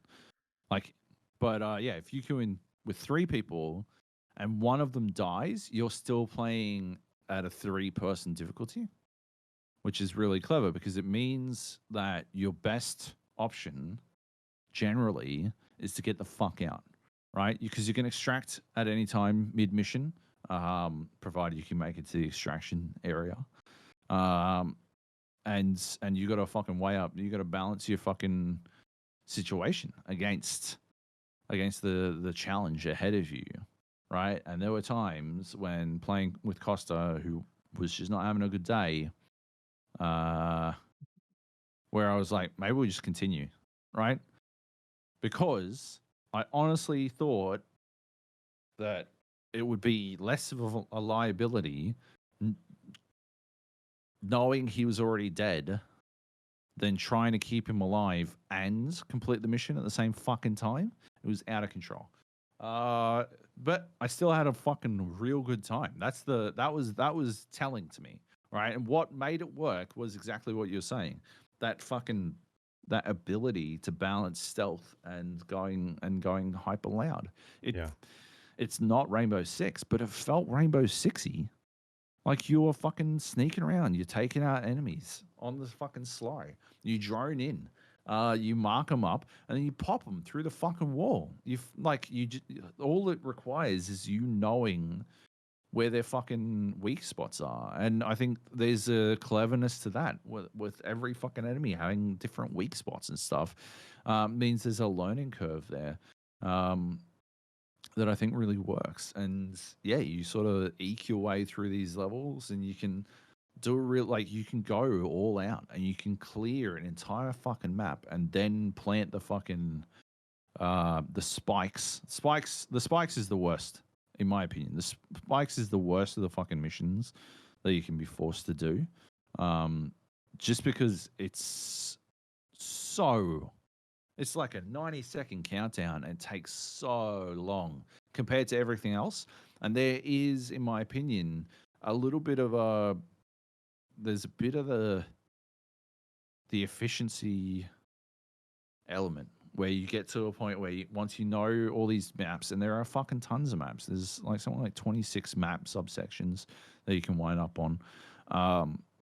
Once you know them all, you wind up like knowing how to dismantle them, but the challenge comes from the fact that like the unexpected can still get you. You might get fucking spored, or you might get sludged, or you might like accidentally startle someone, and you got to fucking and you got these modifiers that as you increase the difficulty, the chances of modifiers being included increase, and that can be fucking difficult.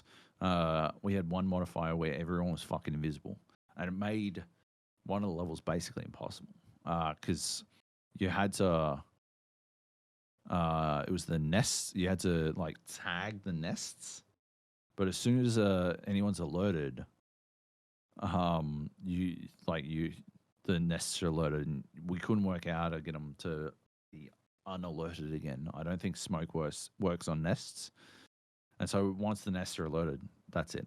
And so we failed that one, but it took so fucking long because everyone was fucking invisible. It was very challenging. That one, like, there is an element of fucking like challenge management there, where you're like, well, I don't think this one's doable. To be honest, I don't think we can accomplish this. Like, I think it's outside of our abilities, and it speaks to a depth in the game, I reckon. You know, like you know what you're going into. You know what missions you've got to complete. Spike, nests, and assassinate, right? You know that you have to do those 3 things before you pick your operator. And so while there are some operators that I reckon you can pretty much always bring, like you can, like if they're available to your squad, someone should probably bring them. Like Lion is fantastic, and Finker's fantastic, Rook's fantastic. Like they've got so much fucking utility that I don't think you'd ever be wrong in bringing one of them. Vigil is surprisingly awesome because his ability makes him invisible to the Archeans. So that's really fucking good. Like, you'd never be wrong in bringing one of them, but you would be wrong in bringing Tachanka on a mission where you're constantly moving. It just wouldn't fucking work. And so there's a layer there of like actual fucking operator selection that I think satisfyingly links it to Rainbow Six Siege, because that's a big part of Rainbow Six Siege, and I think it fucking works there, you know. Yeah, like I think it's a really good, like a really well executed version of this idea. I was saying it on Discord, right? Because Skill Up, like, completely shit on the game. Like, way over the top shit on the game, in my opinion, in his review. And I say that because he said Aliens Fireteam Elite was good. And I know it was your game of the year last year, Luke, but it wasn't very good. Says me. But he, like, compared to, yeah, I said this on Discord. If I had to choose one of the fucking horde mode co-op shooters, if they put a gun in my head and said I had to pick one of these from the last year to play for the rest of eternity, it wouldn't be Back 4 Blood. It wouldn't be Aliens Fireteam Elite. I would play this. I would pick this, honestly. Unless there's one I'm fucking forgetting. And provided Left 4 Dead 2 was off the table, I'd pick this.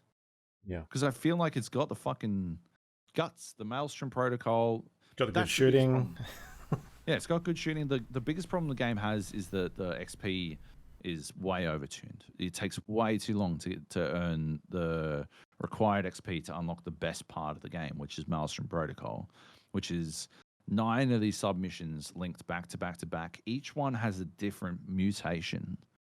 So each time you go into a new area, you got a different mutation. It might be the fucking poison sprawl. It might be the fucking invisible cunts. But each time there's a different one. Or Armored Nest is a good one because you gotta fucking stab them all. Except when they're about to spawn something, they become unarmored, and so you get like there's like an urgency there, which makes it really good. But each one has different fucking mutation, which changes how you approach each fucking situation, and you earn a score each time, like a score against everyone else. Like there's a leaderboard, so there's a time sense urgency there because you're racing against everyone else. You can try it as many times as you like. It's not like you've only got the one shot at it. And so you can sort of go in and learn it and then put in your best time. But it's only there for a week, and after the week is over, it's gone. I just think that's a really well thought out idea that they've done a really good job with. But it takes so fucking long to get to the level 16 or whatever the fuck it is you need to get to be able to play it. It's just ridiculous. And it's gated behind so much good that's it. That's the best part. Even the fucking difficulty levels is gated behind this fucking leveling system. And it reminds me of the thing I hated the most about Back 4 Blood, which was like not being able to play the game at its best until you'd unlocked all this shit. And it's just this artificial fucking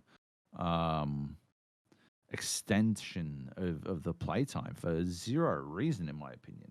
Right? I think Back 4 Blood probably could have stood up on its own without needing to gate everything behind unlocking better cards. And Rainbow Six Extraction could do the same without having to gate everything behind unlocking or just leveling up in general. There's just no excuse for it. You know what couldn't have stood up under any circumstances? Aliens Fireteam Elite was a fucking bad game. It's a bad game. It was straight up bad. Yeah. Anyway. Yeah. Yeah.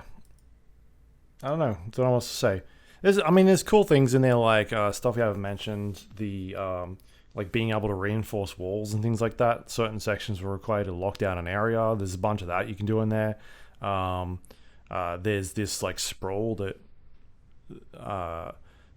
sort of grows on the environment as Like you're Zerg sprawl, right? Like yeah. exactly the same, you know, the creep. Which is a smart way because like it says if you shoot enemies and just kill them, it will create that sprawl where they've died. But if you go in and take them down by doing a melee attack, it doesn't do that stuff. And so it sort of even more incentivizes you to play it in stealth fashion, but not only stealth by just going and shooting people in the back of the head when they don't know, these aliens, but like trying to get up close and stabbing them because that'll stop that sprawl from just growing all over the place. And so if something does go bad, what that sprawl does is it slows you down, makes you move slower. And so, there's cool ideas in there that, for like, not necessarily force you to play a certain way, but reward you for playing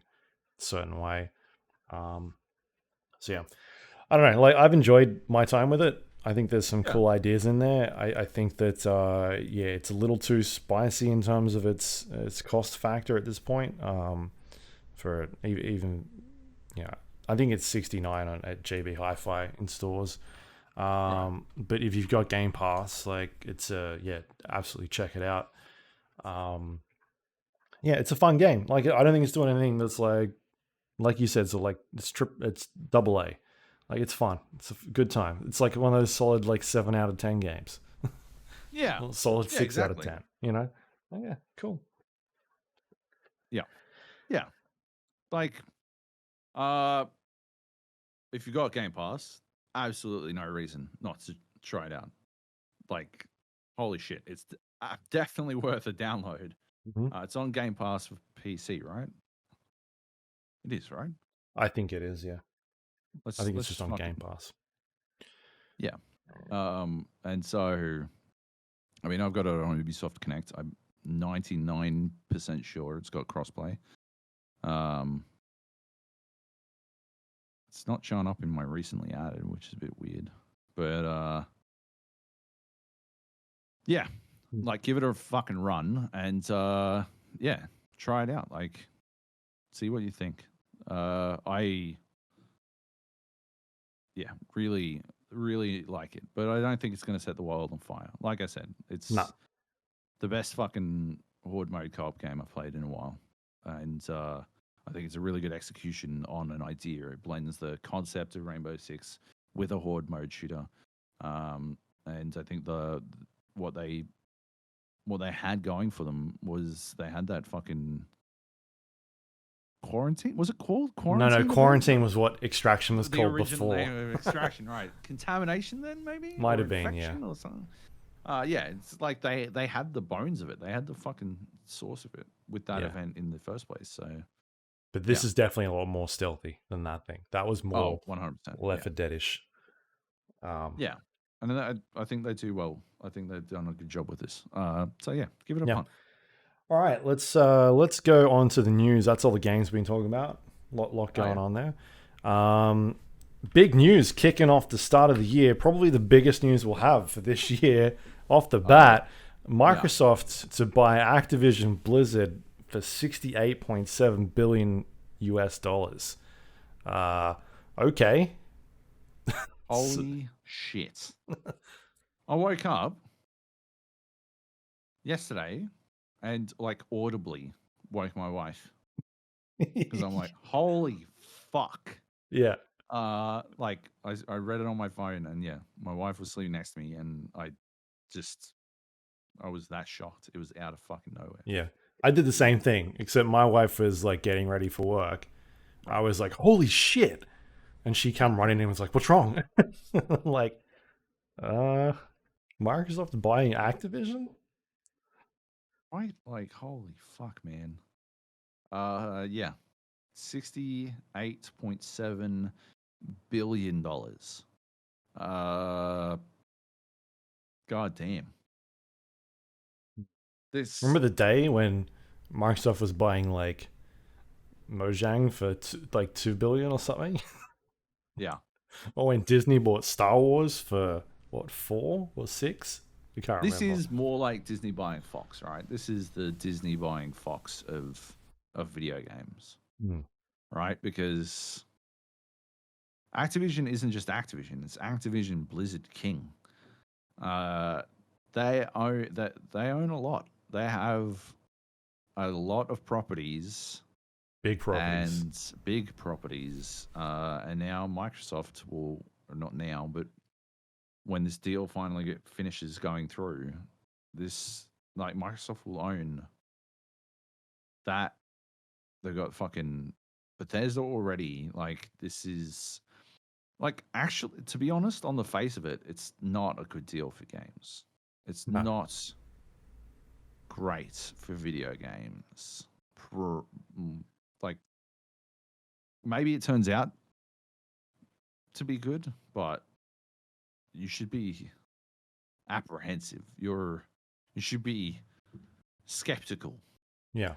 that this will turn out good for games because there's generally it doesn't work out for the better when one company Competition. owns when Yeah, I mean competition disappears. the getting rid of competition is not good because it means that companies don't have to try as hard to, Yeah. and there's no sense of like a sort of evolution or what's the word I'm looking for? Um, there's no reason for them to try and evolve certain products or try and make something that's better than what they've got because they've only got the thing, right? They, you talk about like, we've talked about it just like today with like PUBG, right? And then PUBG comes along, they build something, and then Fortnite comes along, they do something, they've done it a bit better. Then you've got Apex Legends, and then like you've got this good sense of competition going on, right? You've got all these studios coming in and building certain types of genres and evolving it in certain ways. And but if a company comes in and just like, well, we're going to take that. Not only are we going to take it, but it's now ours, and now we own all this stuff. Like Microsoft owns Call of Duty now. Yeah. Well, not now. They don't own it right now. Not But now. if this deal Yeah, goes yeah. through, Yeah. And it will. There's nothing. I mean, it's not monopolistic enough for it to be blocked by any regulatory board, as far as I can see. Not for monopoly reasons, anyways. They're not purchasing monopoly on video games. That's not what's happening. So yeah, it's anti-competitive, maybe. Although that would require them to restrict it from. Yeah, we'll have to wait and see. But we're probably going to continue to say now a couple more times and just know we understand it's not finished. yeah, I mean, yeah, it's not going to happen till like what, next year. It's going to be a while, if it goes through, but it probably goes through. So you've got like that sort of stuff happening. So yeah, yes, it is good in certain circumstances, but at the same time, it's not. Like it can be bad for competition and that sort of stuff. I guess the good things that'll come out of this is they'll gut Activision Blizzard and get rid of all the horse shit that's going on in there, and sort out the culture problem.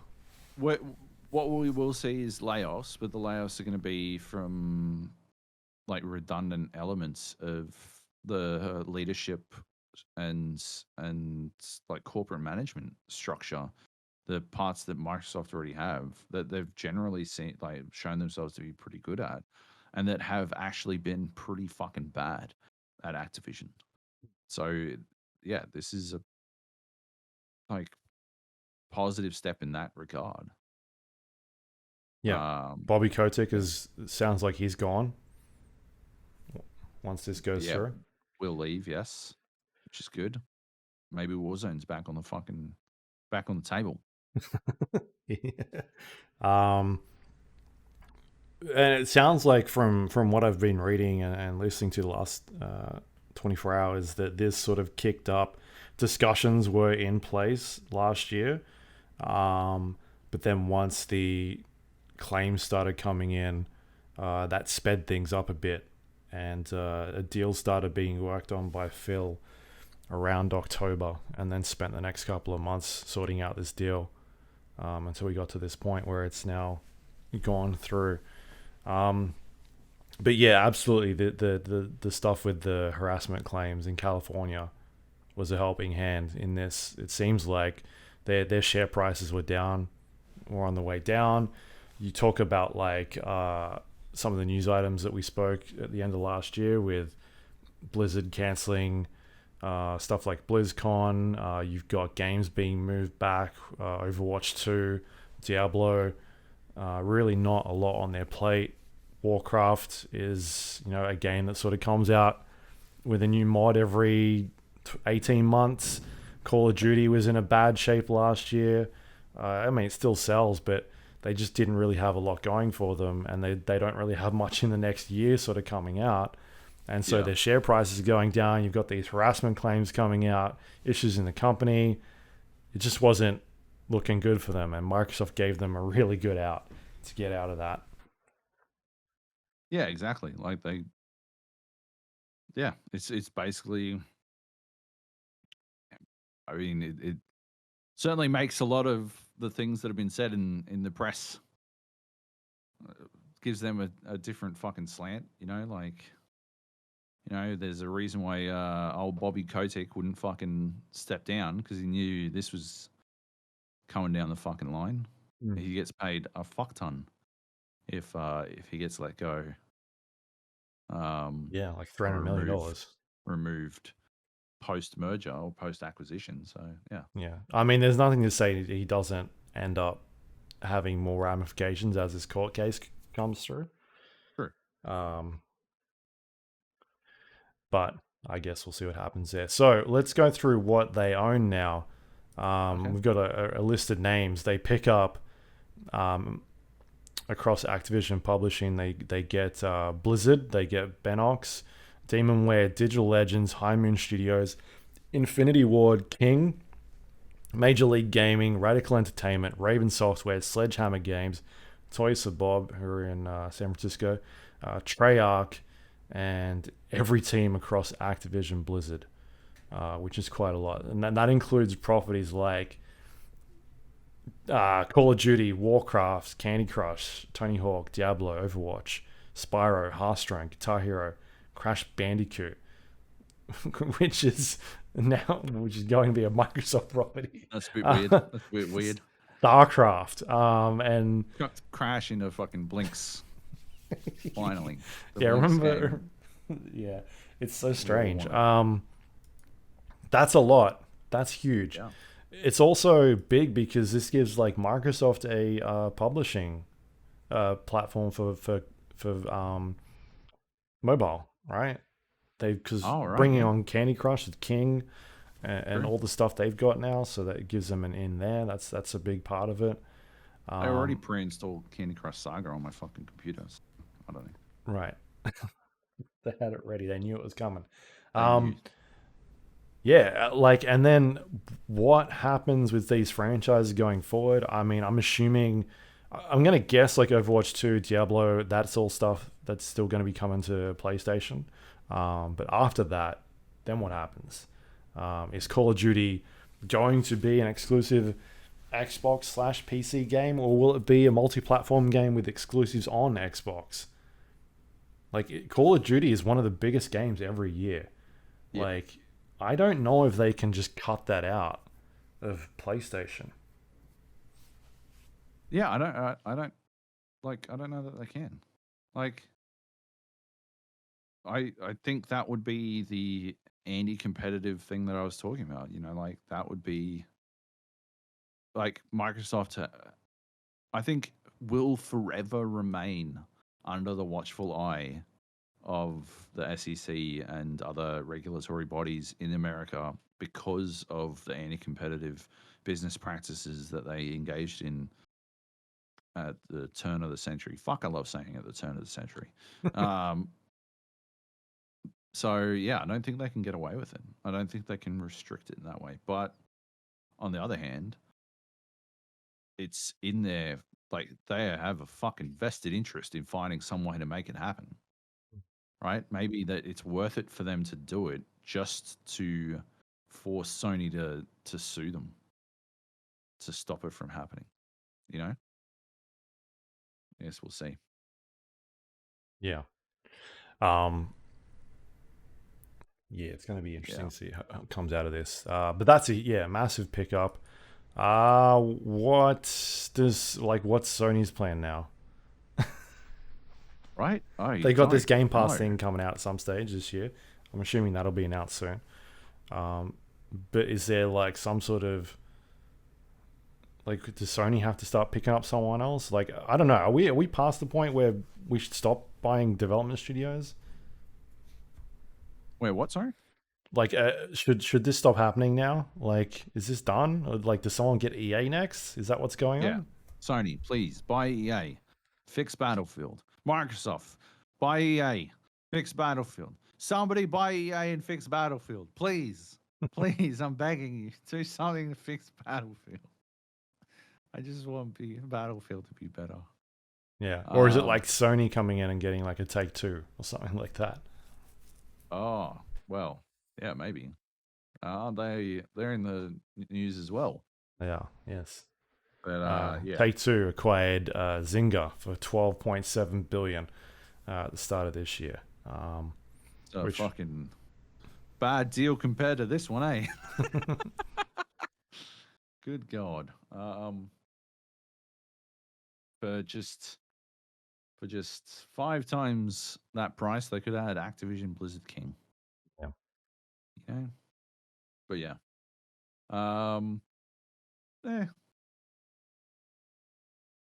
Making money moves, I guess. I don't really care. What does Zynga do anymore? Like, what has Zynga done lately? Aren't they the Words with Friends people? Like, they were fucking Farmville and whatnot, but Farmville shut down. Yeah, I'm pretty sure it's Words with Friends. Right. Yeah, Words with Friends 2, apparently. Yeah, they're still big. Sure. Apparently, Activision were trying to buy Zynga. Oh, okay. Even as Microsoft were trying to buy them. So there's always a bigger fish. Yeah. Yeah. Do you think Call of Duty maybe goes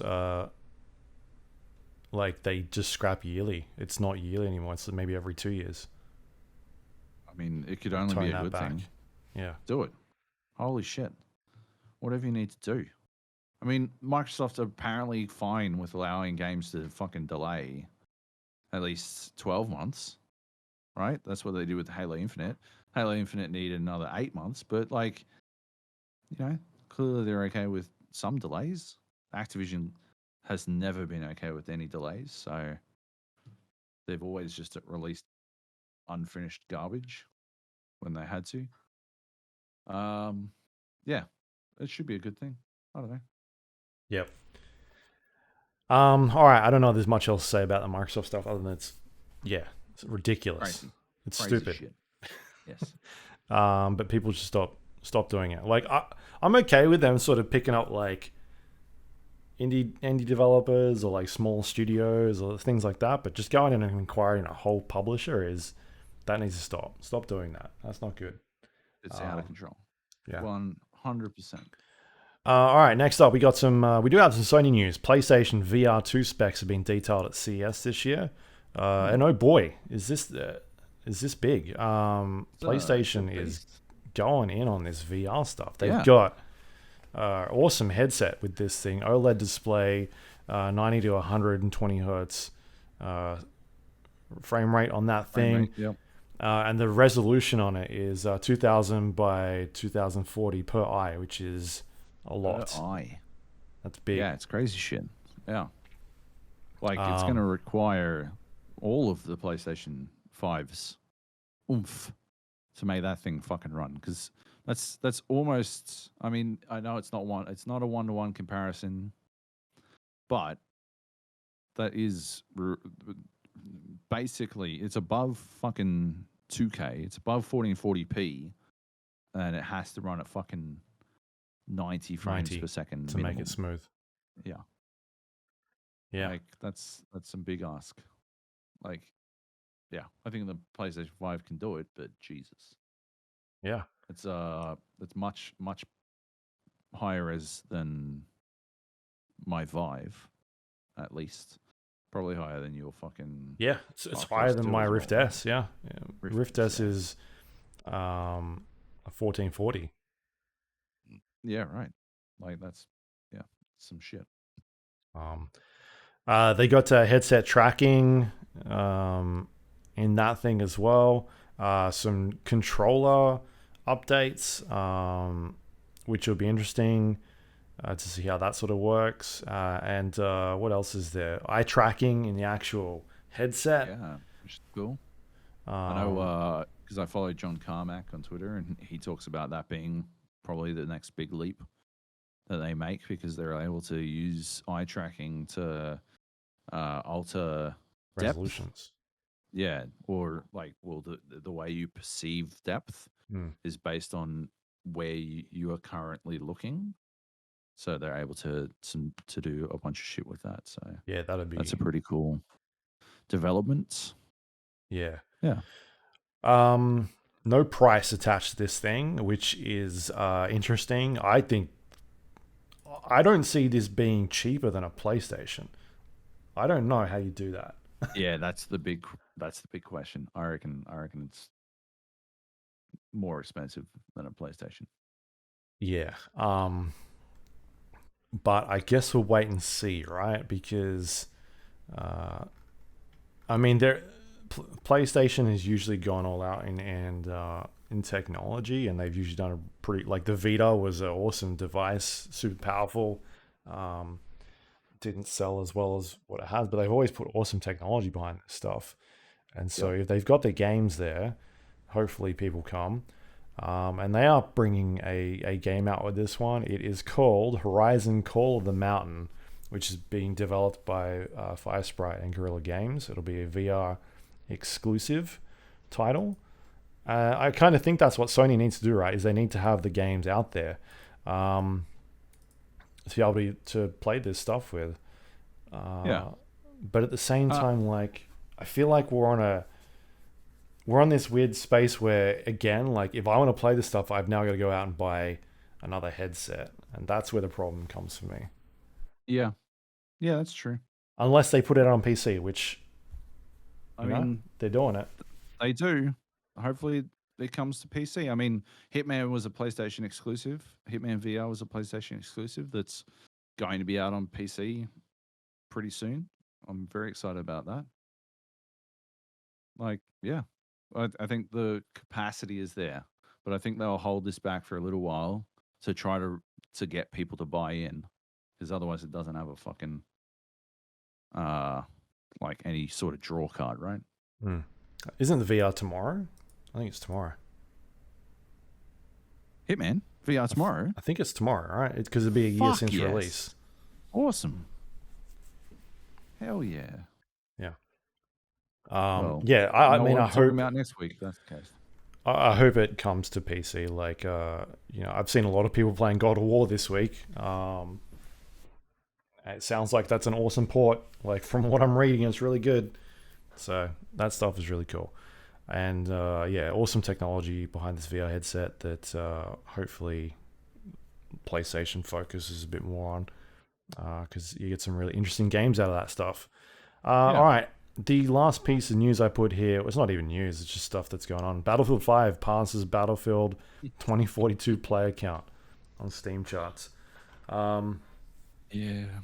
Oh well. I mean, yeah, of course it does. One of them's Yeah. a good game. Yeah. I mean, I think Nate's sort of been keeping an eye on this as well, but you can look at like Battlefield 2042, Battlefield 5, and Battlefield 1, and the player increase over the last 30 days on those other two games are up, whereas the Battlefield 2042 is down 44% in the last 30 days, which is a lot. I think I sent an image to you guys. It was like, here's the player count of those games right now, and it was bad. like Yeah. like Battlefield had nearly like 4 times as many players or something like that. Battlefield 5, sorry, had met like close to 20,000 players, and Battlefield 1 had more players playing than Battlefield 2042. Like, it's just a mess, and people have realized that it's a disaster right now. Yeah. There's an update going out for Battlefield tomorrow, it sounds like, and they detailed some information about what's coming up in the next update, which would be next month. They're changing the scoreboard, brand new scoreboard, and that's pretty much about it. That's Like it. that, yeah, cool. Yeah. It's that game is in the dumpster at this point. Super disappointing. Anyway, I like to poop on it every once in a while. So there you go. Anything you want to add? No? Nope. That's basically it. I mean, I hate thinking about Battlefield 2042. Yeah. All right, there you go. That's the show. We got any questions for this week or for the break, I guess? We do have some questions. We got 2. We've got Dr. E3 Money has a question. Okay. From fucking last year. You missed out. Regarding Luke's heel turn on his industry colleagues and Job's general malaise leading to existential crises, we all, the Gap faithful and smart people, don't believe that the people reviewing games are being drop bags or on the take or whatever metaphor you prefer, but outside of general incompetence, inexperience, could they be compromised in other ways? How likely do you guys think it is that these people and all the sites and organizations they work for are unable to cast a fully critical eye over games due to their relationship with publishers and developers? It's harder to say negative things about people you know, especially if you like them. If someone asked me for a review of The Gap, I couldn't, or at least it would be very difficult to give a fully critical opinion as you guys are now close personal friends. Or are they compromised knowing that their position in the industry is precarious? Print is dead, influences have risen and only getting higher, and can't afford to say negative things as they can't risk having access taken away. Reviews themselves aren't the main draw card anymore, it's previews and news. Less access could mean their site/job is kaput. Joab, are you still living off those EA Anthem checks or what? Oh, yes. Gold. Shit, we've recused ourselves from like talking critically about games, or at least we've always been extremely upfront in flagging games that have been worked on by people we know. Like a number of times, it's occurred where we've been like, hey, just a heads up before we talk about this one. We know the people who made this. We're friends with them. I think you can still talk critically about games, or you can talk critically about media when you know the people who are involved in creating it. But the fact of the matter is, there will always be biases involved. Everyone is subject to their biases, and so you can't really ever put that away. Like there's no such thing as an objective review. It doesn't exist. And so, it's a literal impossibility. No one would want such a thing. But that does mean that it's because those biases exist. That there will always be an impact. I think if anything, right? It actually just leads back to general incompetence / inexperience, right? Because the generally incompetent / inexperienced people will allow those biases to negatively affect their work, right? It's going to happen. I think it does happen, sadly. And it's a case of forgetting who the audience is, right? Like who the audience is supposed to be like catered towards. Like you aren't writing a review for your chum pals who work on whatever game, you're writing it for your audience, or you're saying it for your audience, or you're making a video for your audience. And that's what's important at the end of the day. Your audience, you don't exist without your audience, right? Even if you think your position in the industry is precarious, it's only the only way to make it more precarious is if you piss away your entire audience by not writing stuff that caters towards them. And the only people making the mistake of pissing that away are the inexperienced or incompetent, right? That's how sites last for ages and ages outside of, the only reason they would go away. Well, that's why Game Arena lasted as long as it did, was because it was a fucking unashamed, critical fucking analysis of whatever video games came its ways. And we still got preview builds and all that kind of stuff. Although, I got greylisted / blacklisted a couple of times. I never lasted long enough because the audience was grand enough, was large enough to outweigh the temporary fucking setback of, oh, well, you can't do a preview of whatever the fuck. It doesn't matter at the end of the day because I had access to that audience. So yeah, I think it loops back to incompetence and inexperience. Yeah, like you said, people who know anything know that there's nobody's on the fucking take. Nobody's getting paid out of this shit. The only people getting paid out of this shit are there's a certain subsect of people who are literally paid to show up to preview events, like are paid an appearance fee. And it's not the fucking games critics / games journalists. It's the YouTubers and the Twitch streamers and the influencers are paid, literally paid to play. And yeah, it's incomprehensible to me that we're still having this discussion, because the only people who fucking benefit out of the idea, and I'm not accusing you of starting or continuing this conversation, Drew, but the only people who benefit from this ongoing concept that reviewers are paid by the fucking publishers are the publishers.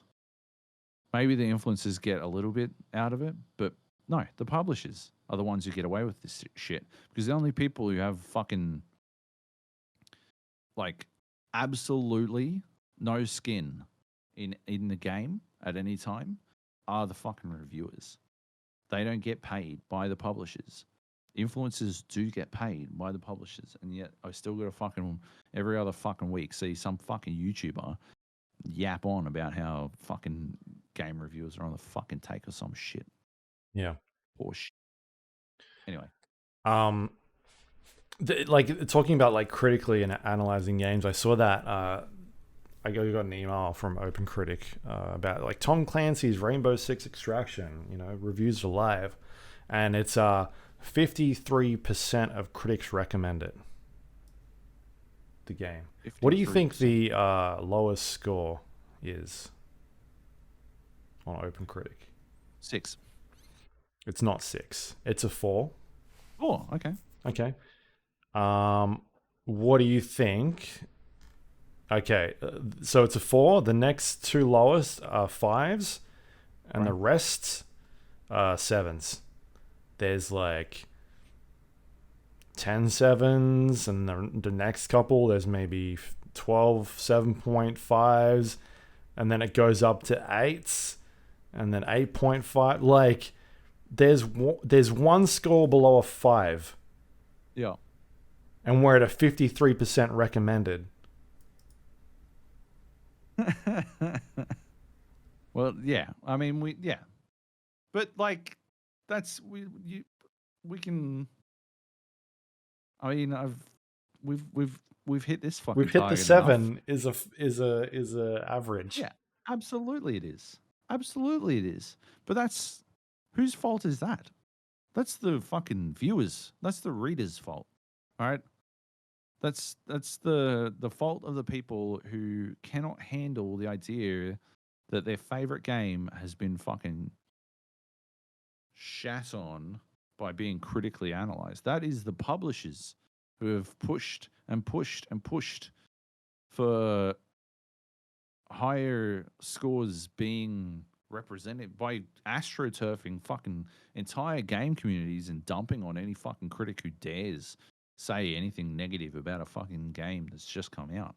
There's some people who paid their fucking $80 for Rainbow Six Extraction, even though it being from the outset a game that didn't look like it had $80 worth of fucking game in it, and then want to somehow justify their fucking purchase, and so they don't want to hear anything bad about it. Like, this might even be below an 8 because, like, I just counted, there's 29 reviews that is below a 7.5, and there's 80 reviews here, and they're saying 53%. So it might even be an 8 that they're counting is like the average. I don't know. It's a fucking whack number. But like, yeah, if you can't give Doom a 7.1 without getting fucking death threats and hate mail for years after, right? 7.1 on a 7 is average scale. 7.1 is above average. If you can't give Doom a 7.1 without getting hate mail for fucking half a decade later, then no. Why the fuck would anyone give anything below a 7? Right? And I did actually, and I've said this before, want to give Doom below a 7. And I want to give fucking Call of Duty Infinite Warfare below a 7 as well, but it's not how that system works. It was a weird system. Like, yeah, fuck that shit. Why would you do it? Why would you do it? That dude who gave Paddington 2. By the way, I watched Paddington and Paddington 2 over the break. Great movies. I love them. Holy shit. Paddington 2. I didn't think Paddington 2 could be better than Paddington 1, but it absolutely is.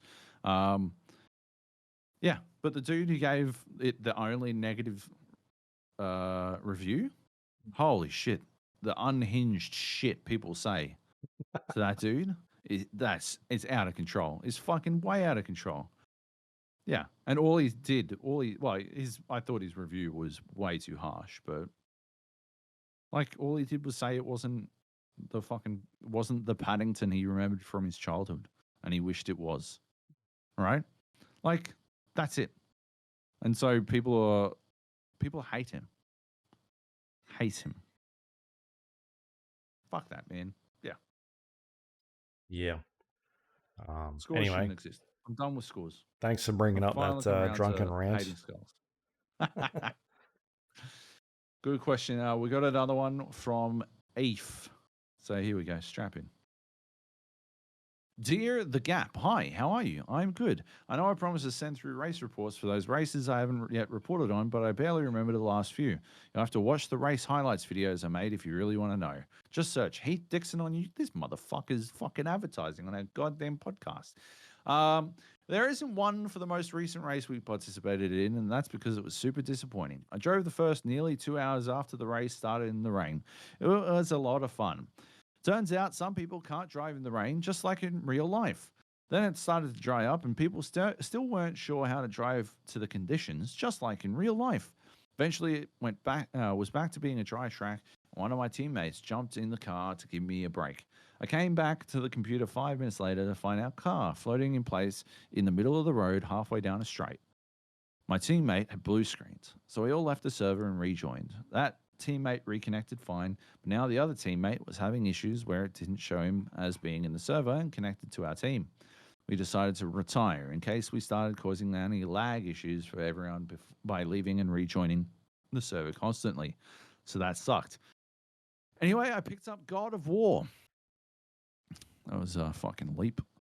I never played a God of War game before, so I wasn't sure what to expect. Drew likened it to AC Valhalla, but after playing a bunch of hours in GOW, I reckon Drew hasn't played one of those two games. Another mate went as far as to say, fuck you, when he learned that I hadn't played God of War already on PS4. He did prefix it with all due to respect, but that's kind of like starting a sentence with, I'm not racist, but, and then following it up with something pretty racist. So I got the impression that I should play it, and play it I have been. Whoa, that's a pretty cool game. I clicked on a hovering black cloud thingy that spawned 2 level 6 Reavers. I was still level 1, so they one-shot me. But I ain't no bitch ass.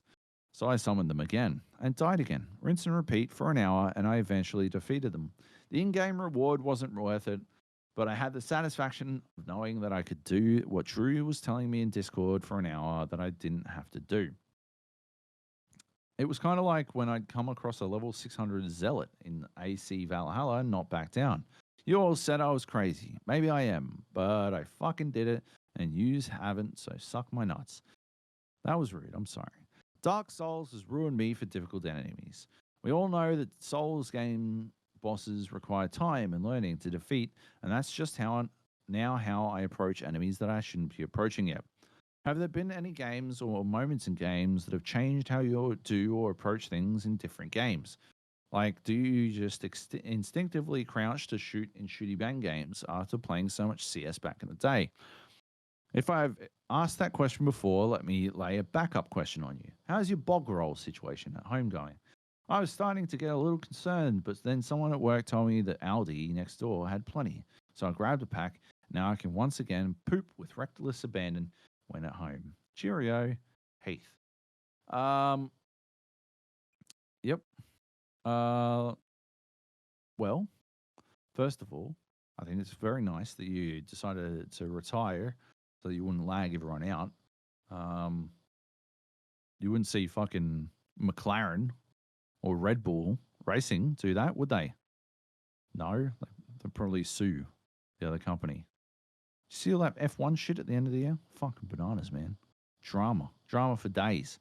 God of War is a good game. Games that have influenced me to do things differently in other games. Can you think of any? I did like in Icarus when you could unlock the ability to run with your knife out. That's from Counter-Strike. Run with your knife out. I always wonder if I can run with my knife out and do better at shit. But I can't really think of anything that's like specifically influenced me. I jump a lot in games, I guess. I don't know what that's from. Quake / Counter-Strike, bunny hopping. Now you just jump all the time. It's just, or even fucking Morrowind, right? I wonder what I did that first in. Whether I was jumping all the time in Morrowind because it increases your jumping, or whether I was jumping all the time because trying to bunny hop, or just doing it for bunny hopping reasons, force a habit type reasons. I can't remember which I played first. I'm going to go with jumping all the time. Luke, thoughts? I think it's just a accumulated knowledge over vast games, right? You're taking all this stuff and using what you've learned in other games. You can't narrow it down. I mean, there's stuff there, like when, we'll go back to PUBG because we've been talking about that a bunch today, but like taking that knowledge of 1,200 hours and then using it in the other games that we've played, the Battle Royale games, or moving to Apex Legends or across to Warzone, or even, back to other shooters, like the way you approach certain angles and things like that. Like, just you take the things that you learn from some of those games and bring them onto others, and sometimes they work and sometimes they don't. That's why you're seeing, you saw a bunch of PUBG players jump into Super People recently because the gameplay is so similar and they're easy to adapt to it. So there's stuff there that, like, you just take that assumed knowledge and it just kind of clicks. Things work. Yeah, very true. Like, I can't think of anything. I mean, I definitely feel the urge that Heath does to take on fights that you shouldn't, just because of the Dark Souls of it all. But then at the same time, like, I know I can just out-level that shit, and I question the efficiency of learning the movesets when I don't have to. I don't know. It's hard to say. How's your bog roll situation, Luke? My bog roll? I have a subscription service, so mine is constant. All right. Yeah. Do you use, was it Who Gives a Crap? Yeah, the one you use? Who Gives a Crap?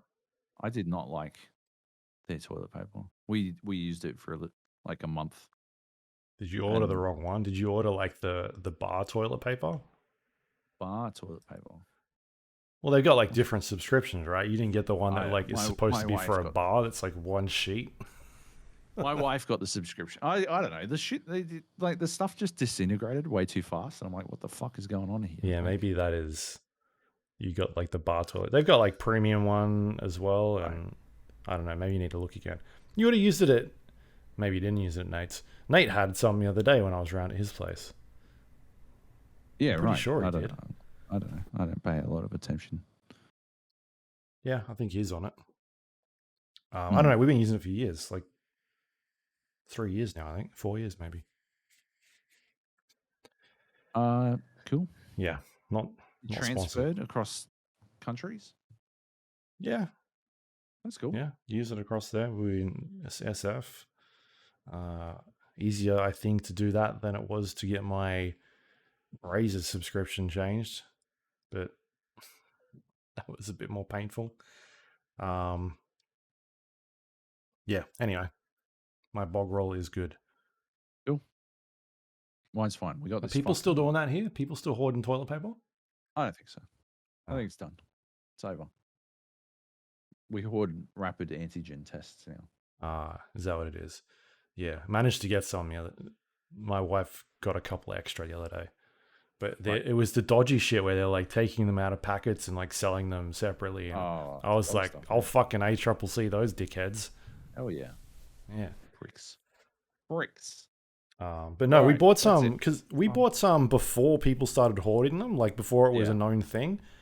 Yep. We bought a couple packets, and then I don't know, like 4 weeks later, that's when people were like, yeah, I remember I came around to your place and you, like, there was one out on the table and I thought it was a pregnancy test. I'd never seen them before. All right. I'm like, oh, here we go. First of all, that's on your table and I presume it's covered in piss. So that's disgusting. No, because we were using them like every, week and a half or so just to check. Yep. Yeah. Because we go out so much. All right, cool. That's it. No more questions? That is it. There you go. Good stuff. That was a big one to start the year. Yeah, as you do. You got anyone to plug for this? You might have a lot. I don't know. I don't know. Shout out Paddington. Paddington. Shout out to my bear. My dude. Shout out to Marmalade. Go watch everything you need to know about Rainbow Six Extraction on IGN. I wrote the script and captured the footage, most of the footage for that video. There's a little bit of console footage in there that I did not capture. Yeah, it's a removed take on the game. So I think it's a good watch. I try to make it entertaining. So check that out. Watch Yellow Jackets. That's a good watch. Yeah, that's really probably next on our list, I think, after Cobra Kai. Right. Yeah. Yeah. Nice. Yeah, what about you? You got anything? No, check out Survivor.com. I should have some stuff going up soon. I don't know when though. Probably not by the time the next one goes up. I have no idea. Shout outs to, man, a lot of movies and things I've watched since the last podcast. Nightmare Alley's good fun. Ghostbusters Afterlife, hey, that's a fun movie as well. Go check that out if you haven't seen it yet. The Last Duel, I really liked that one. That was fun. Well, no, it wasn't fun, but it wasn't fun, but it was good. I thought it was enjoyable. Quiet Place Part 2, finally saw that. It was good. And then we watched Psycho Goreman. Oh man, I had no idea what I was in for with that film. Holy shit! Yeah, definitely worth a watch. That was way better than I expected. It's so weird. That is Malignant, right? Malignant is like, oh, but it's a B movie the whole time. No, it wasn't a B movie the whole time. It presented itself as one thing, and it turned out to be something else. Psycho Goreman, that was a B movie the entire time. That was a B movie that was done exceptionally well. Knew what it was about. Yeah. No pretense of being something better than it was. The Matrix Resurrections also came out. Yeah, but Yeah, I enjoyed it. I don't think it's a good film. yeah. Anyway, that's some stuff I will plug. Cobra Kai is good. What else? Yeah, haven't watched Old Henry. Old Henry's fucking great. Watch that. That's fantastic. Old Henry. Okay. All right, fair enough. All right, there you go. That's the podcast. You can find us on iTunes, Android, Windows Store, Spotify, YouTube, all the places you get your podcast from. We're under the Gap or the GA Podcast. If you search for that, please rate and review the show if you have a moment. Helps other people find our podcast. You can find us on Discord, thegapodcast.com/Discord. You can jump in there. We talk about all sorts of things, video game related, movies, TV shows, food, Wordle. It looks like we're playing some PUBG this week until it's uninstalled. So jump in there before you can get it. Rainbow Six Extraction probably be on the list. Oh yeah. And whatever else we're doing. Hell Let Loose, we've been playing some of that recently as well. So go check that out. You can also go to our website, thegapodcast.com. It's got links to all things that we do, including social media. Didn't talk about it, but had the most another fucking 40 might be the best map in Hell Let Loose for just crazy fucking moments. Yeah. The fucking craziest shit go down on 40 in Hell Let Loose. It was fucking phenomenal. We had a full squad going in the fucking Discord as well. It was awesome. Yeah, juicy stuff. Yes. So you can go to the website, check out all the social media stuff there, including YouTube links and that sort of stuff. And you can also go to our Patreon if you'd like to. Patreon.com/GA Podcast. You can become a recurring member. Helps us pay the bills and makes things a whole lot easier for us to host this show. So thank you to everyone that does that every month. I can't remember if we thanked everyone at the end of the last podcast. Pretty sure we did. I think we did. It's hard to remember. I was so fucking drunk. that was a long... Yeah, we finished late. We finished at like 11 o'clock. And we started at like... What, 1? Something like that? You could hear the slur start to kick in. I don't think I was... I definitely wasn't that drunk. Like, I could have driven home. I was fine. Get out. Yeah. All right, there you go. That is it for this week. We got some, hopefully not as hectic next week. Well, it shouldn't be. We won't have 400 games to talk about. But I think we'll have some stuff. We'll hopefully have a few things we can talk about. But we're back. Exciting times. Massive year. I think February, March is going to be super interesting. We might have some of the best games this year dropping really early. So it'll be good times to talk about that stuff. So yes, stick around. And then we got next month. Yeah, 600 episodes. So awesome. We're getting there. Sick. Good stuff. So big year for us. Have a safe week, everyone, and we'll see you all next week. Hell yeah. Love you. Bye.